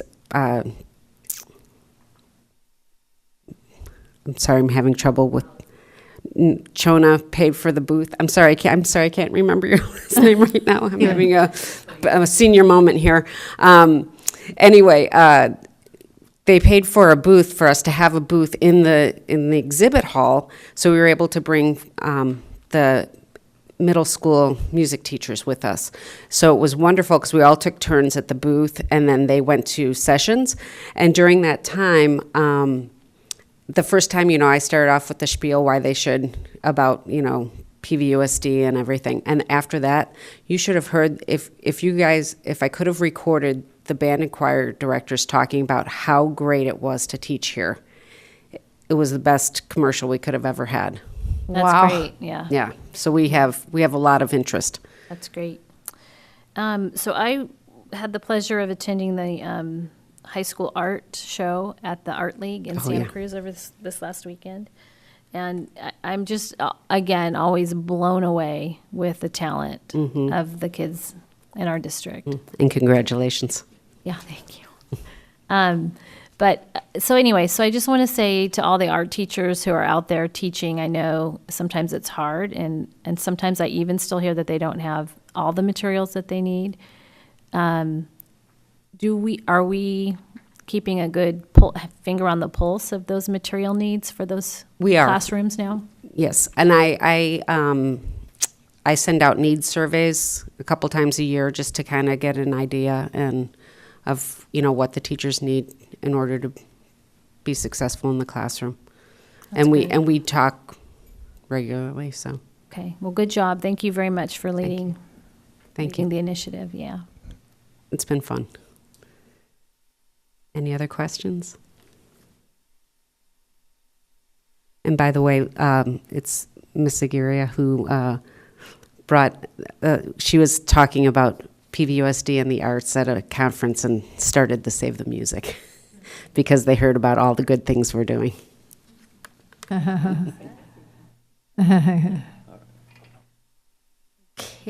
11.2, employee recognition. Dr. Chona Colleen.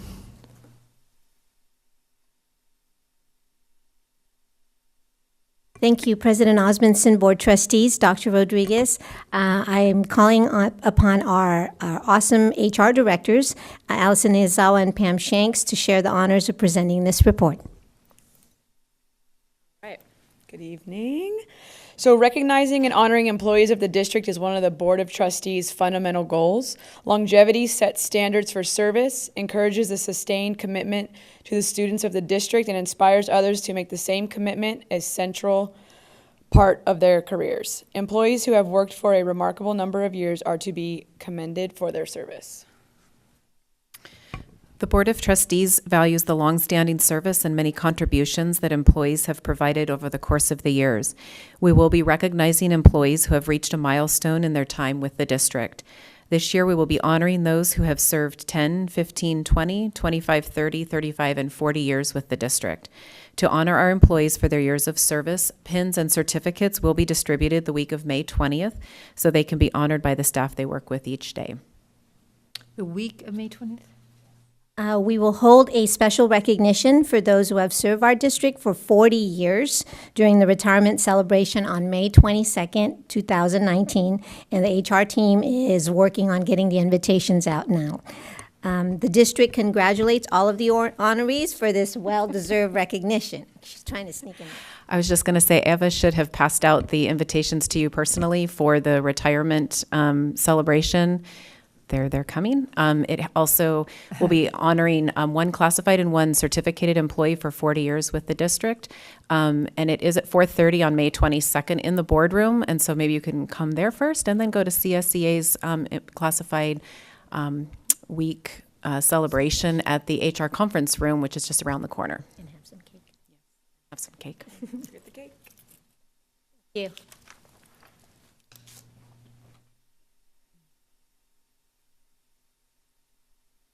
I actually just have a question on this item.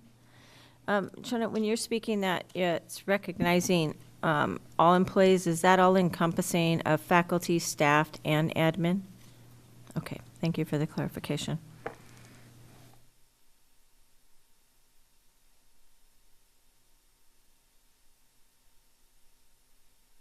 Is somebody answering that question?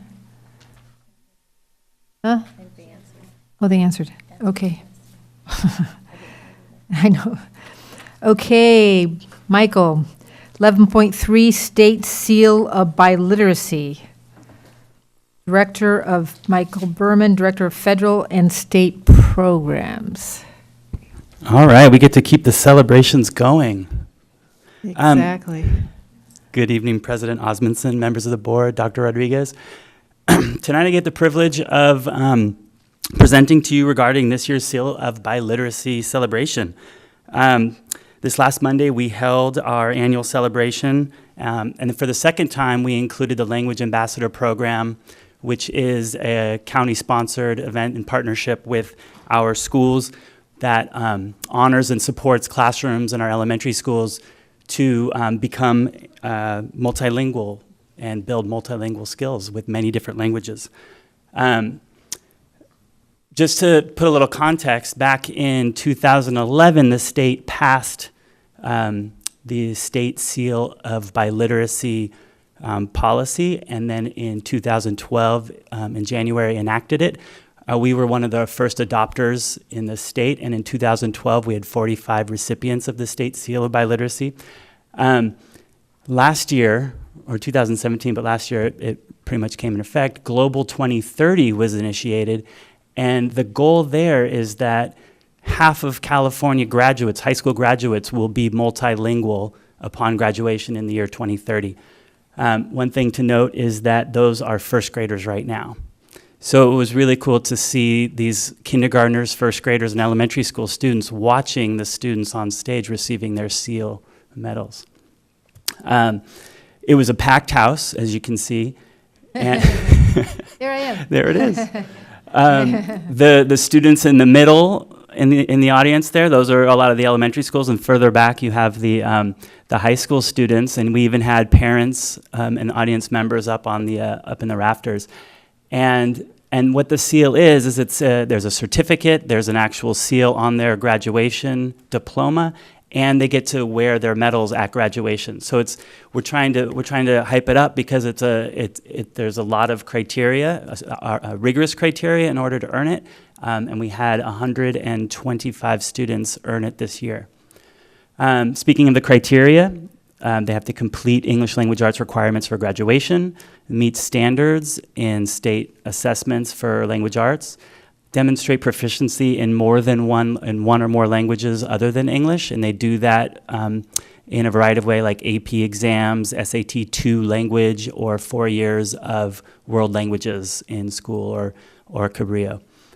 And then if their primary language is other than English, then they also have to demonstrate proficiency on what was the CELT and now is the LPAC. So as you can see from that first year through now, we've had steady growth pretty much, including 15 more students. And I want to point out that there are still 26 pending AP test results. So we could have 26 additional students added to that once we get those results. So we have a lot of students not only earning it, but also applying for this. So it's really a testament to our high school counselors and teachers that are promoting it and identifying the students and working with them to ensure that they get their applications in. Just a few facts. This is the school breakdown of the schools that were celebrated. One thing of note that I think is interesting is that if you look at the PV and Watsonville students, all of them, 102 of them, were English learners identified as English learners at one point, and I believe this year all of our 125 were English, Spanish, or more languages. In the past, we've had some Tagalog. This year, we did not. Just want to also make the point that, as you guys remember, we changed the graduation requirements to now have have world language as increased, and so that will start with the incoming 9th graders that we have this coming year. So we should see these numbers shoot up, and it's again us showing the assets, right? So we're looking at students from an asset based of what they bring, and then using those assets to help their success. And California just Michael, passed. I'm sorry, Yeah. Michelle, could you just elaborate on one component of what you just spoke to, particularly for our new colleagues about that so if it's a Spanish student, then they're getting that through English as a different language, or are you saying if they're a Spanish-speaking, first language Spanish-speaking student, and they learn English, they need to learn another foreign language?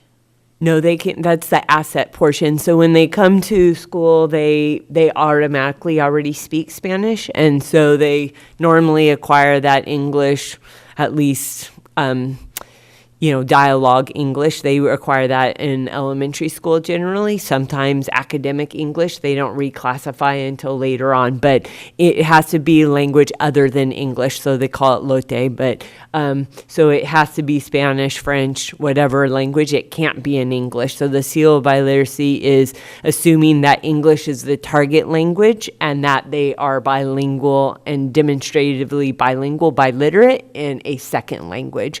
And so the asset portion comes to the fact that they have Spanish in the home. Many of them have Spanish as an asset that they bring. And so we want to continue to support that, knowing not only that California has this big goal, but that we should use the attributes that they come with in the schools, right? So before we had it to where it was 1 year of either foreign language or VAPA.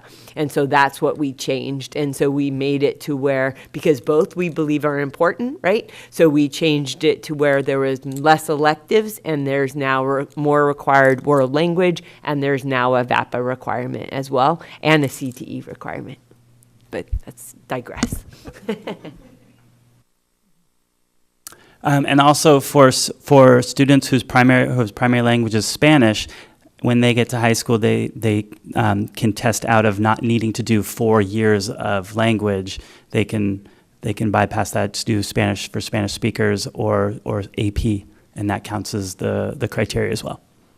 I mean, obviously, they have to be able to read and write it really well as well. I mean, it's not just speaking, obviously. It's a very rigorous assessment. Yeah, no, it's much the more. assessment portion. So. It's much more than learning how to speak it, right? Obviously. And now I have some pictures. Dr. Rodriguez and Dr. Sabah from the county were both there, and all the students, the elementary and the high schoolers, got some inspirational words from both of them about the value of being multilingual. And the students had a great time. They loved being up on stage and seeing that large crowd cheering them on. Any questions?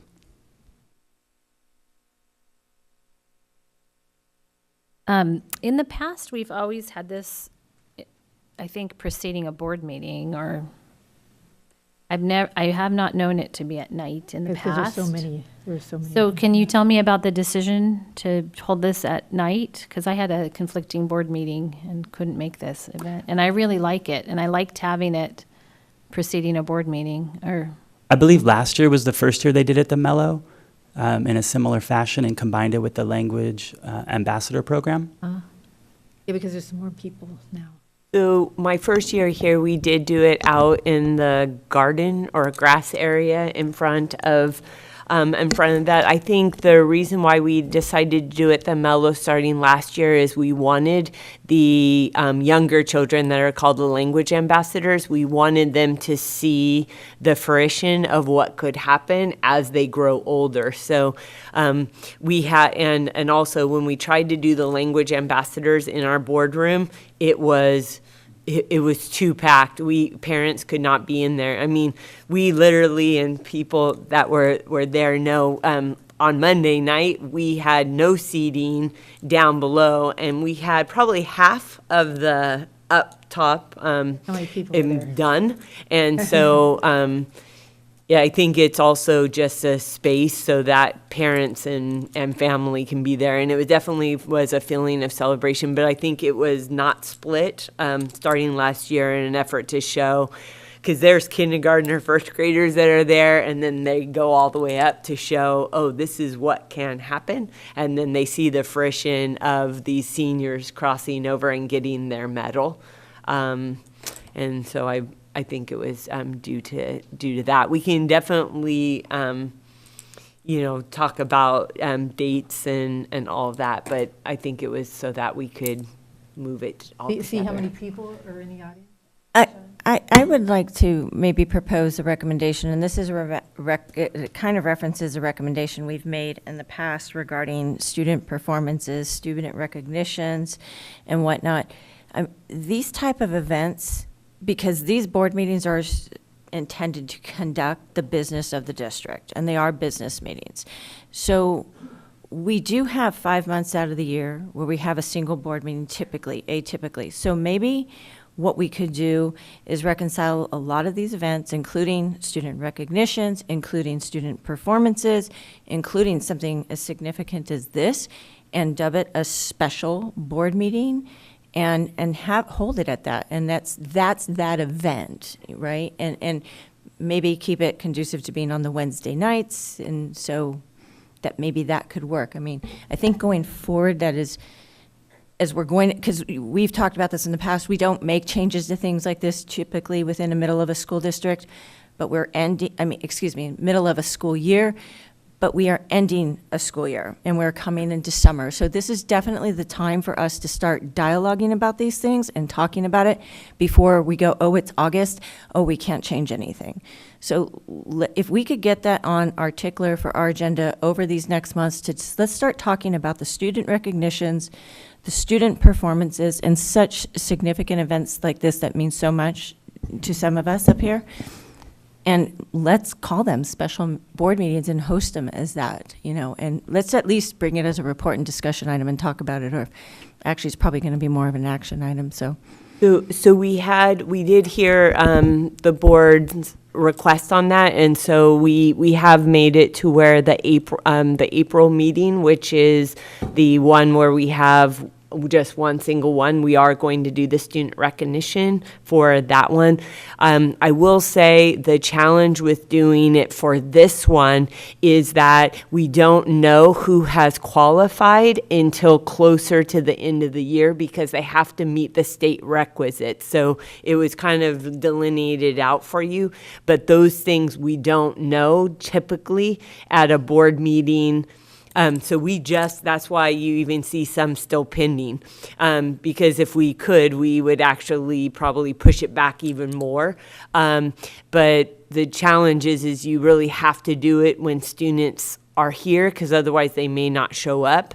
And the only time that we have a single board meeting and we would know the results would be in July or August. And we probably wouldn't get the students and the family. So for the most part, I totally agree, and we can arrange most things for our single month board meetings.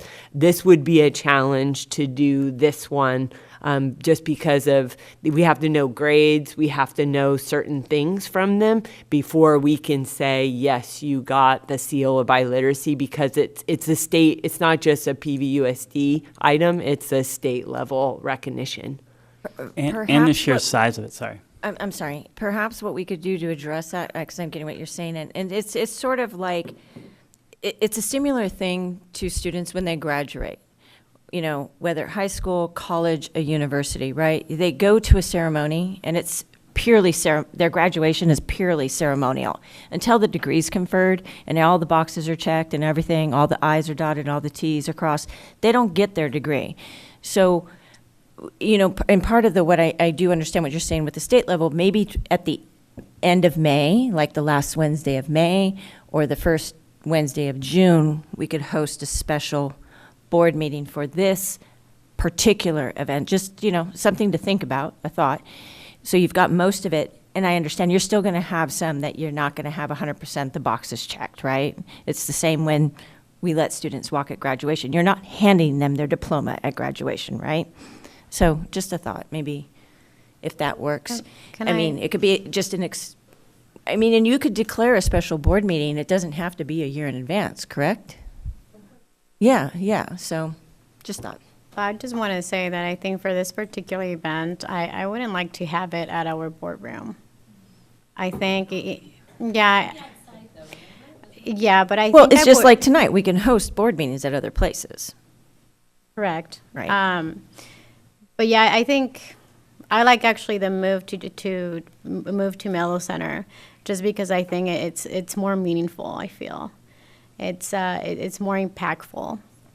So I would be, you know, opposed to the idea of hosting it somewhere else, especially if the goal is to eventually continue to expand the growth of this program. As far as student recognitions go too, I think.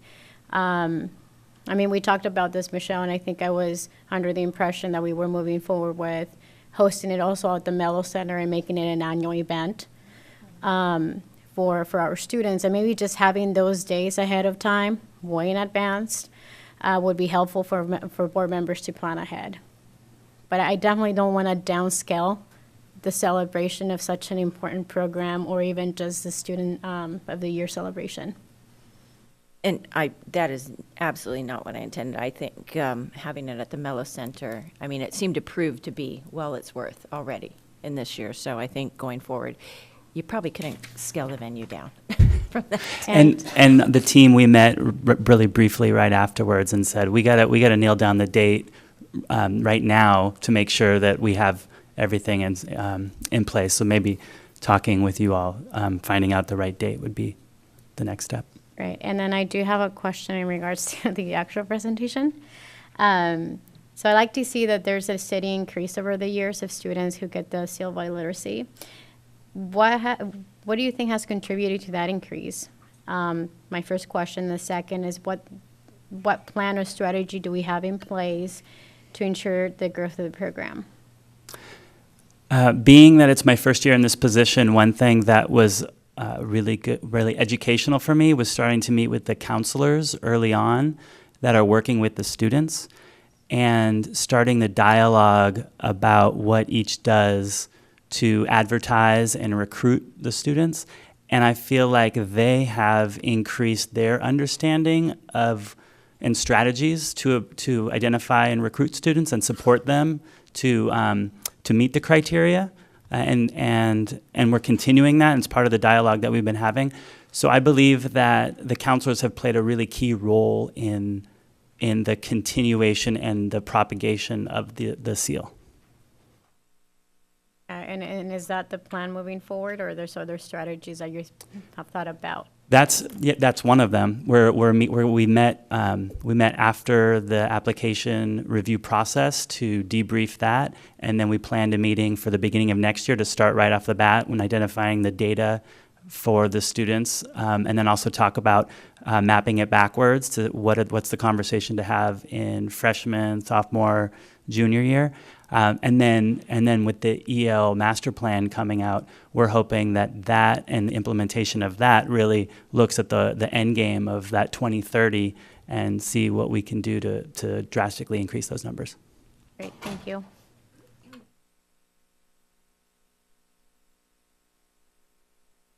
Okay, thank you. 11.4, we're going to do a first reading board policy 4256.2, awards and recognition. A report by Dr. Rodriguez. Yeah, thank you.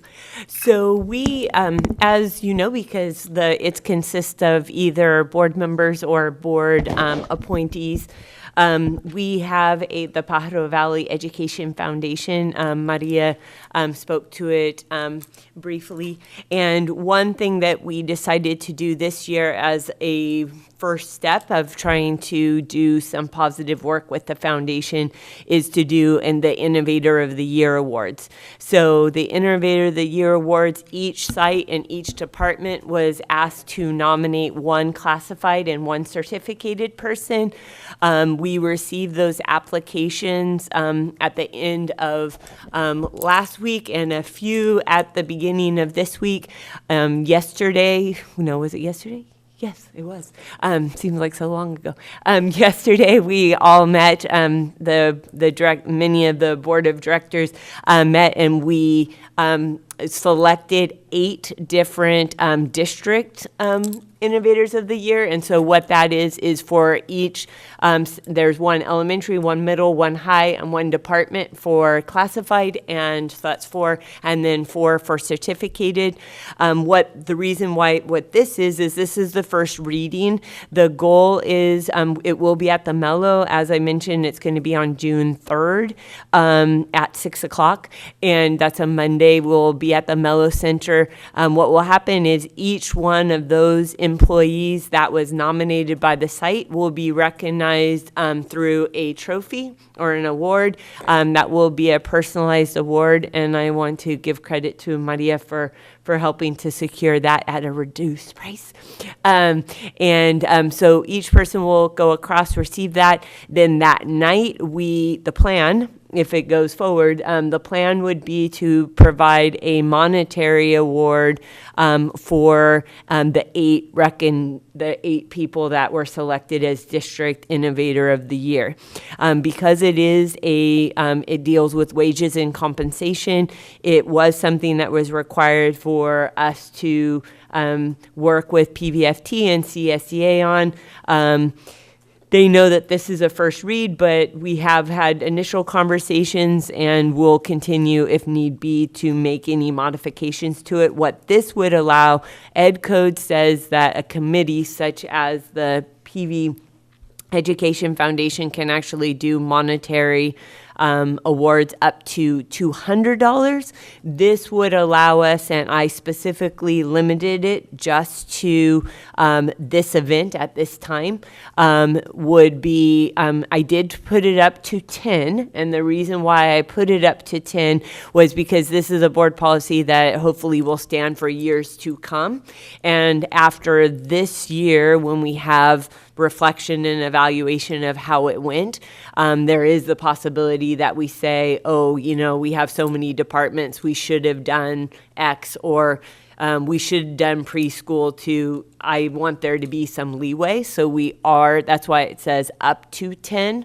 And so this is coming to you for a first read. We can have, of course, a discussion now, but also know that you can also have a conversation with me before the final read, which will occur at the next board meeting. I will say, though, that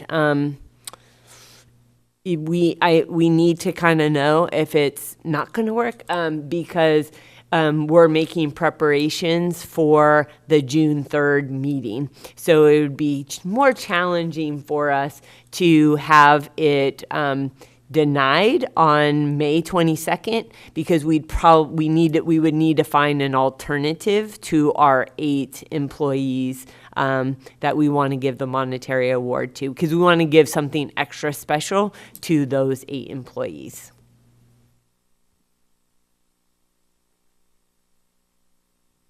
Okay, public speakers, no. Any questions, comments?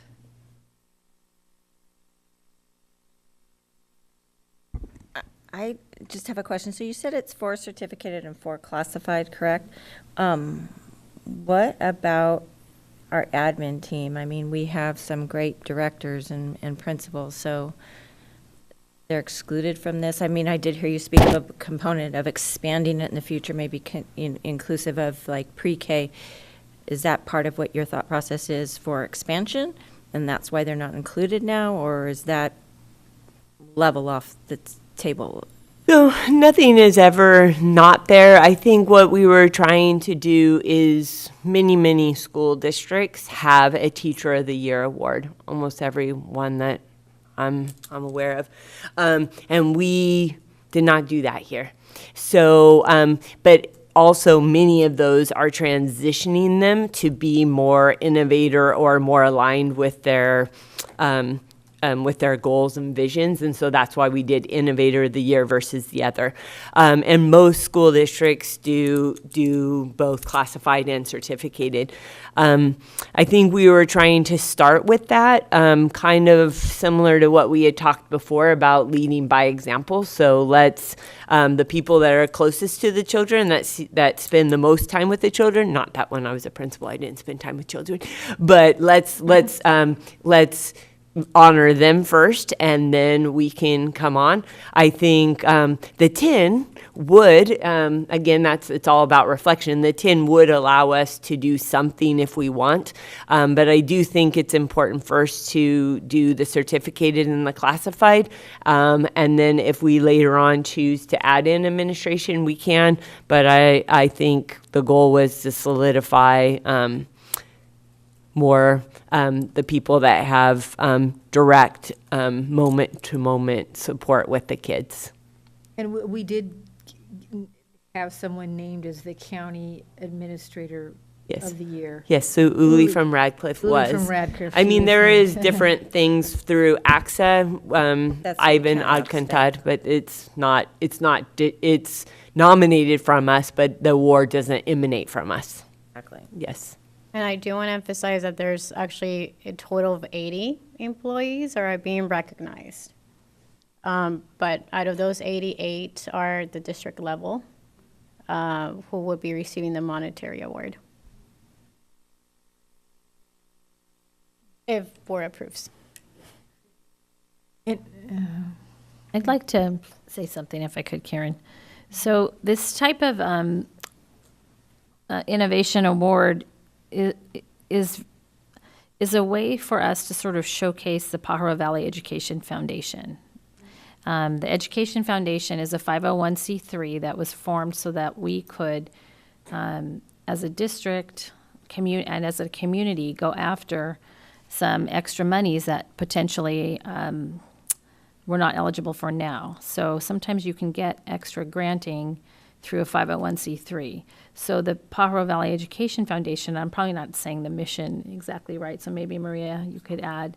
But we don't have any staff for the foundation because it just got chartered. We do have a board of directors that meets once a month. Each one of us is either serving on the board or has nominated somebody to serve in our place. So in my case, I nominated Kevin Jeffrey, who's one of the leadership team at Granite Rock. So and then Dr. Rodriguez is on the board. You're serving as the president now? The secretary. But anyway, the point is it's just getting off the ground. We haven't even raised one grant dollar yet. But the hope is that it'll become a sustainable and lucrative way to help the kids in this district. So this is the sort of the very first event that will be showcasing what we're trying to do with the Pajaro Valley Education Foundation. So I don't know if that helps the public understand what we're trying to do. Yeah, thanks. If, and I could just piggyback something you said there, Kim, and Trustee Orozco or Dr. Rodriguez, you can correct me if I'm wrong, but I believe from the Board of Trustees, there's actually 3 vacant positions on that board right now, correct? Yeah, I don't That have stand a to be person. filled. Yes, That's there still correct. is 3. Okay, That's so it correct. might be helpful if those seats get filled. Obviously, there's not a board majority on it yet, so some board members can elect themselves to, want to be on it or appoint someone.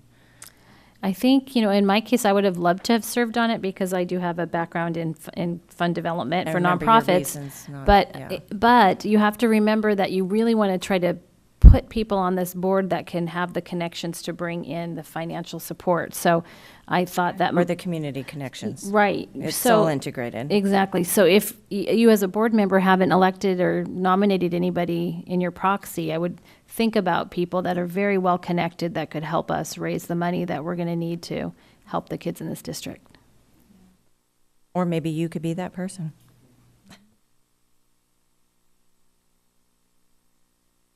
Okay.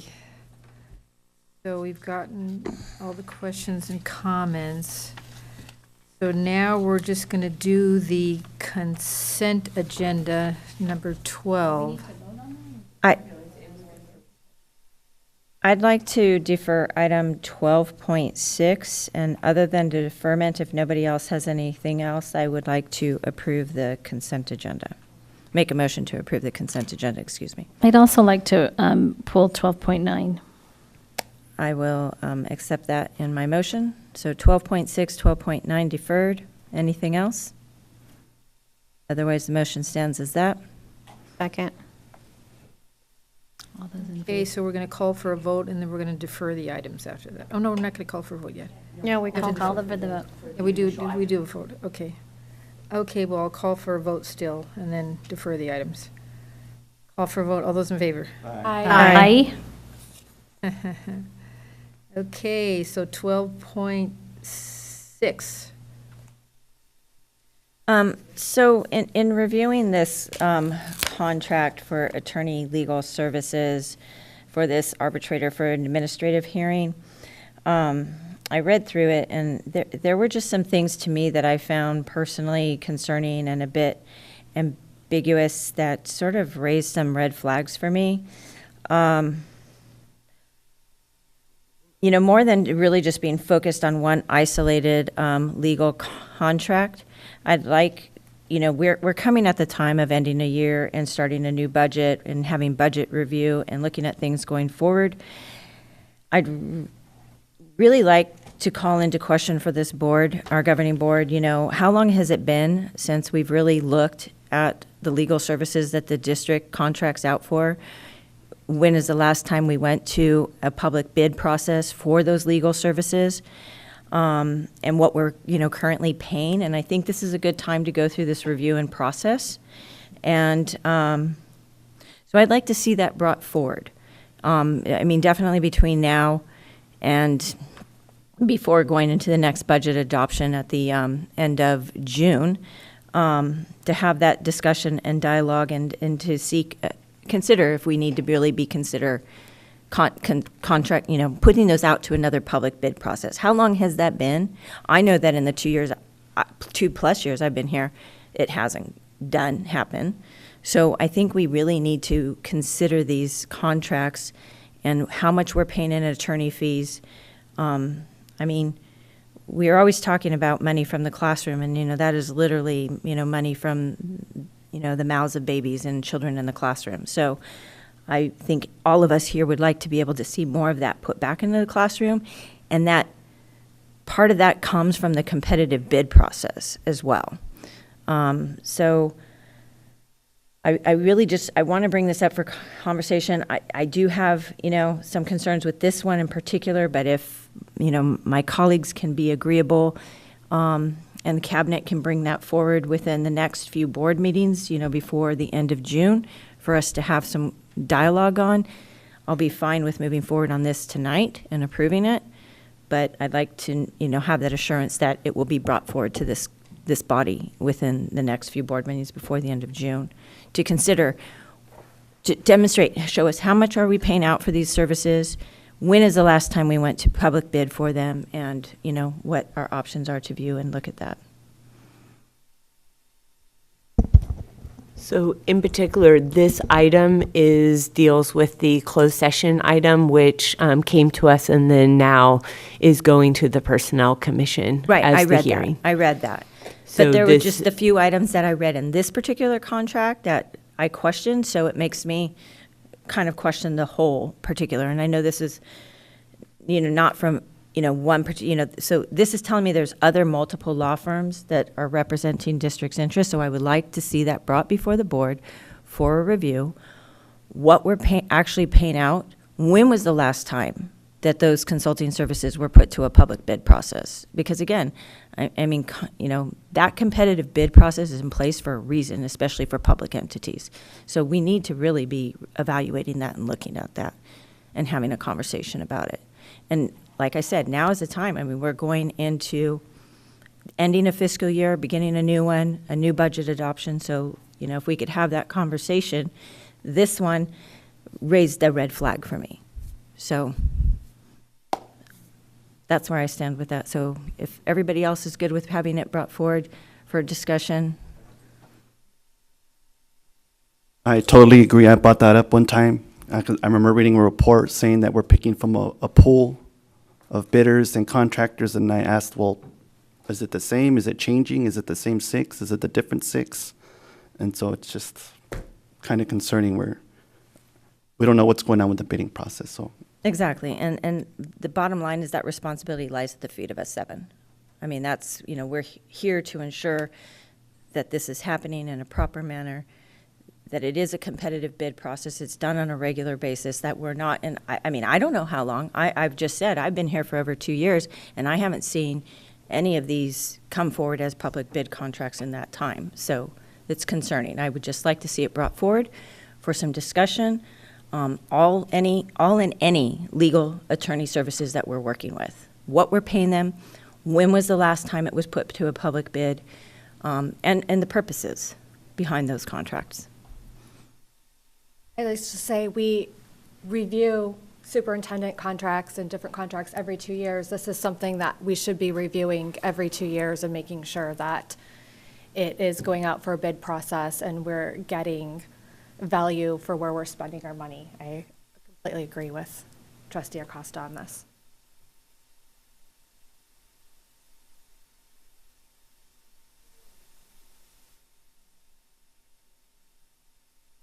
No, we have to vote on that. Oh, yeah, we have to vote on that one, too.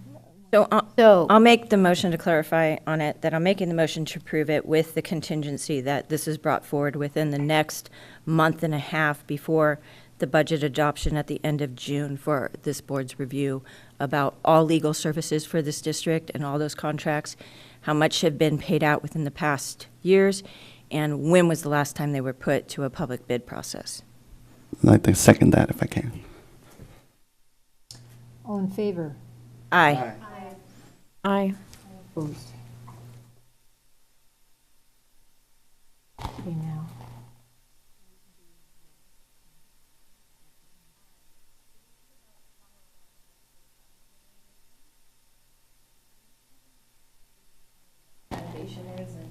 What's happening there and what's happening at the other 2 schools, and when will we have a report on it? And I sort of thought this was already taken care of, so I was surprised to see it on the.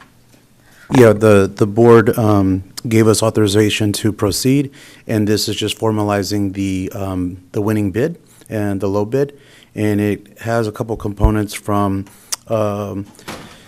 science lab tabletops with valves and other components. So it's more some of the infrastructure and the furniture. And so this allows us to proceed and start the project.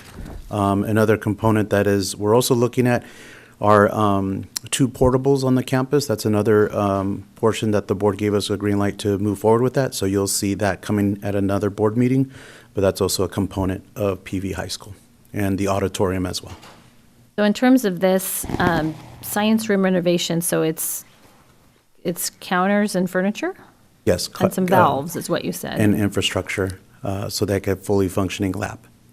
So Pajaro Valley High is not that old, right? It's 20 years old? Yeah, so that's what I was going to mention Yeah. to you. So originally, when the board did the resolution to improve the science classrooms, we originally started with the two schools that had the oldest classrooms that needed complete renovation. So that's why when you say you thought it was already done, Right. Aptos High and Watsonville High got completed prior to that. And then the question originally was, does Pajaro Valley even need this change because they're a much younger campus? And so we didn't want to just infuse money, just to infuse money. So what we did is we spent a little bit longer there saying, what do we need to do for the site? You will see that it's significantly less funding than we put in the other two sites. So the other two sites, we put in approximately $300,000 in order to just basically blow up the classroom and make it completely different. This one is a much less of a cost because of the fact that it already had much of the infrastructure that we needed. And so you are correct that the first two already did occur, and then this is just the follow-up to the final PVHS, because we wanted, just because they were a new school, didn't mean that they didn't deserve top-of-the-line lab. And so what they did is they saw what we did in the other two schools, and then we had a conversation with them and came up with this bid. That's great. Are we looking at all at the middle schools to make sure their labs are also equitable? So our resolution, although it was for 19 million, only 9 of that was for facilities. Most of that went to roofs and then the septic tank. And so because of that, the answer is no. Long answer to a question. But maybe we could put that on the agenda later. Okay, thank you. I'd like to see pictures. I don't know if you could bring those back sometime. Okay, let's vote on it. Motion. Approval. All those in favor on this item? Aye. Aye. All those opposed? I'm sorry, we just missed what that the motion was. I read it. Okay, thank you. Okay. This is the closed session, and I guess it's just you, Danny. Motion number 1, closed session, item 2.2. I move to approve the certificated personal report as presented by district and administration on May 8th, 2019, with 178 and 12 additional action items. Second. All those in favor? Aye. Aye. Motion number 2, closed session, item 2.3. I move to approve the classified personnel report as presented by district and administration on May 8th, 2019, with 70 and 6 additional action items. Second. All those in favor? Aye. Announcement number 1. The Pajaro Valley Unified School District is pleased to announce the promotion of Deanna Young to the position of Principal of Renaissance Continuation High School. Deanna has served our students as the assistant principal of Pajaro Valley since 2010. Prior to becoming an assistant principal, Deanna was a science teacher for PVUSD, a position which she served since 2006. Deanna's heart is with PVUSD, and we are overjoyed to see her move into a new position with our district. She will bring the same passion and hard work that she displayed at Pajaro Valley High to Renaissance, and we look forward to seeing her grow in her new role. Our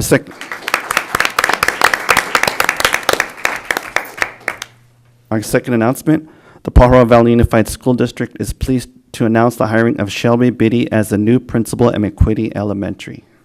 Shelby comes to us after working as the interim principal at Highland Elementary and as the summer school principal at Monterey Peninsula Unified. Shelby excelled in these roles, which gave her the opportunity to become the principal at Sunshine Gardens Elementary in 2016. Prior to her time in the administration, Shelby was a 4th grade teacher for over 15 years. The Pajaro Valley Unified School District believes her energy and enthusiasm will be a great fit for the teachers and students at McQuitty Elementary. Announcement number 3. The Pajaro Valley Unified School District is pleased to announce the promotion of David Hara to the position of principal at E Hall Middle School. David has served the students and teachers at E Hall as assistant principal since 2016. Prior to serving as assistant principal, David served PVUSD as both after-school coordinator and language arts social studies teacher. David has been with the PVUSD since 2004, and his heart is with the students and teachers at E Hall. The Pajaro Valley Unified School District is excited to offer David the chance to grow and learn at E Hall. And thank you, David. I'll be seeing you.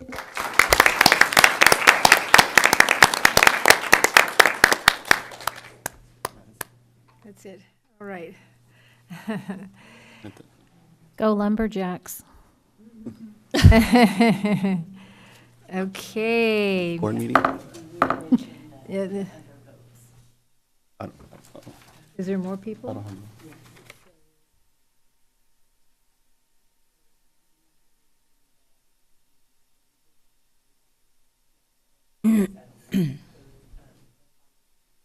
Final two, workers' compensation.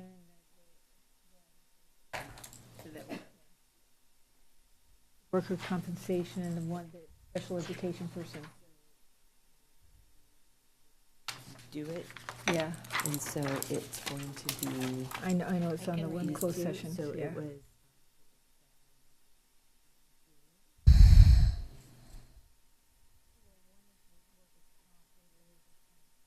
Well, I'll just put it on here. It's here. Okay. Yep. Okay.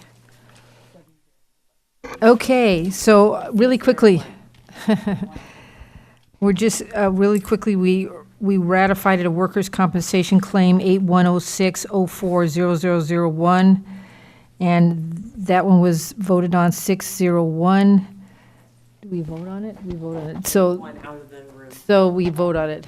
Motion second. We already did.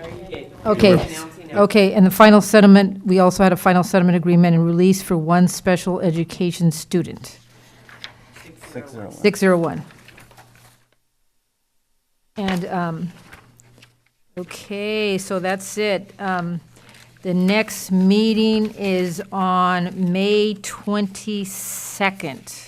President, Trustee Osmondson, and Dr. Rodriguez, I just want to question your thoughts, or maybe for your consideration for that next meeting, since we are going to have that item regarding the access to campuses and after field hours and how much community input we've already gotten at the district offices, at board meetings with that, plus with what we have in our regular meetings and attendance. Maybe there might need to be a consideration if we might be able to facilitate that meeting at the district offices, and if you maybe need to consider having a conversation with the city to lease this premises for that one meeting.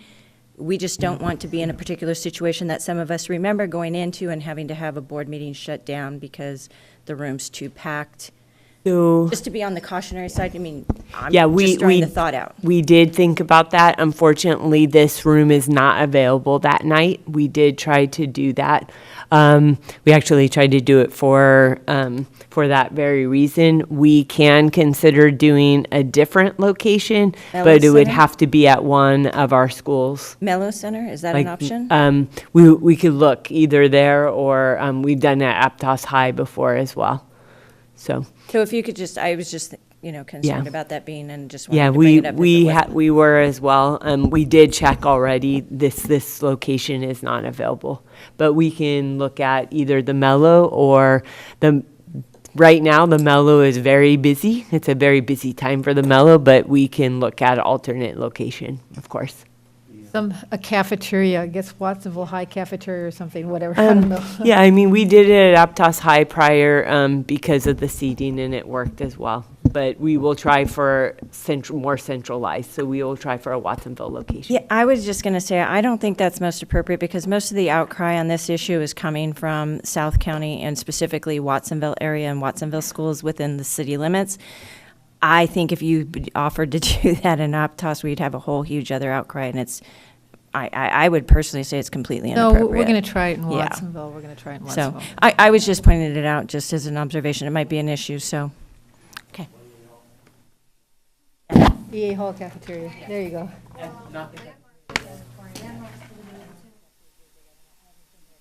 But Watsonville High cafeteria is big. Yeah, so Okay, adjourn.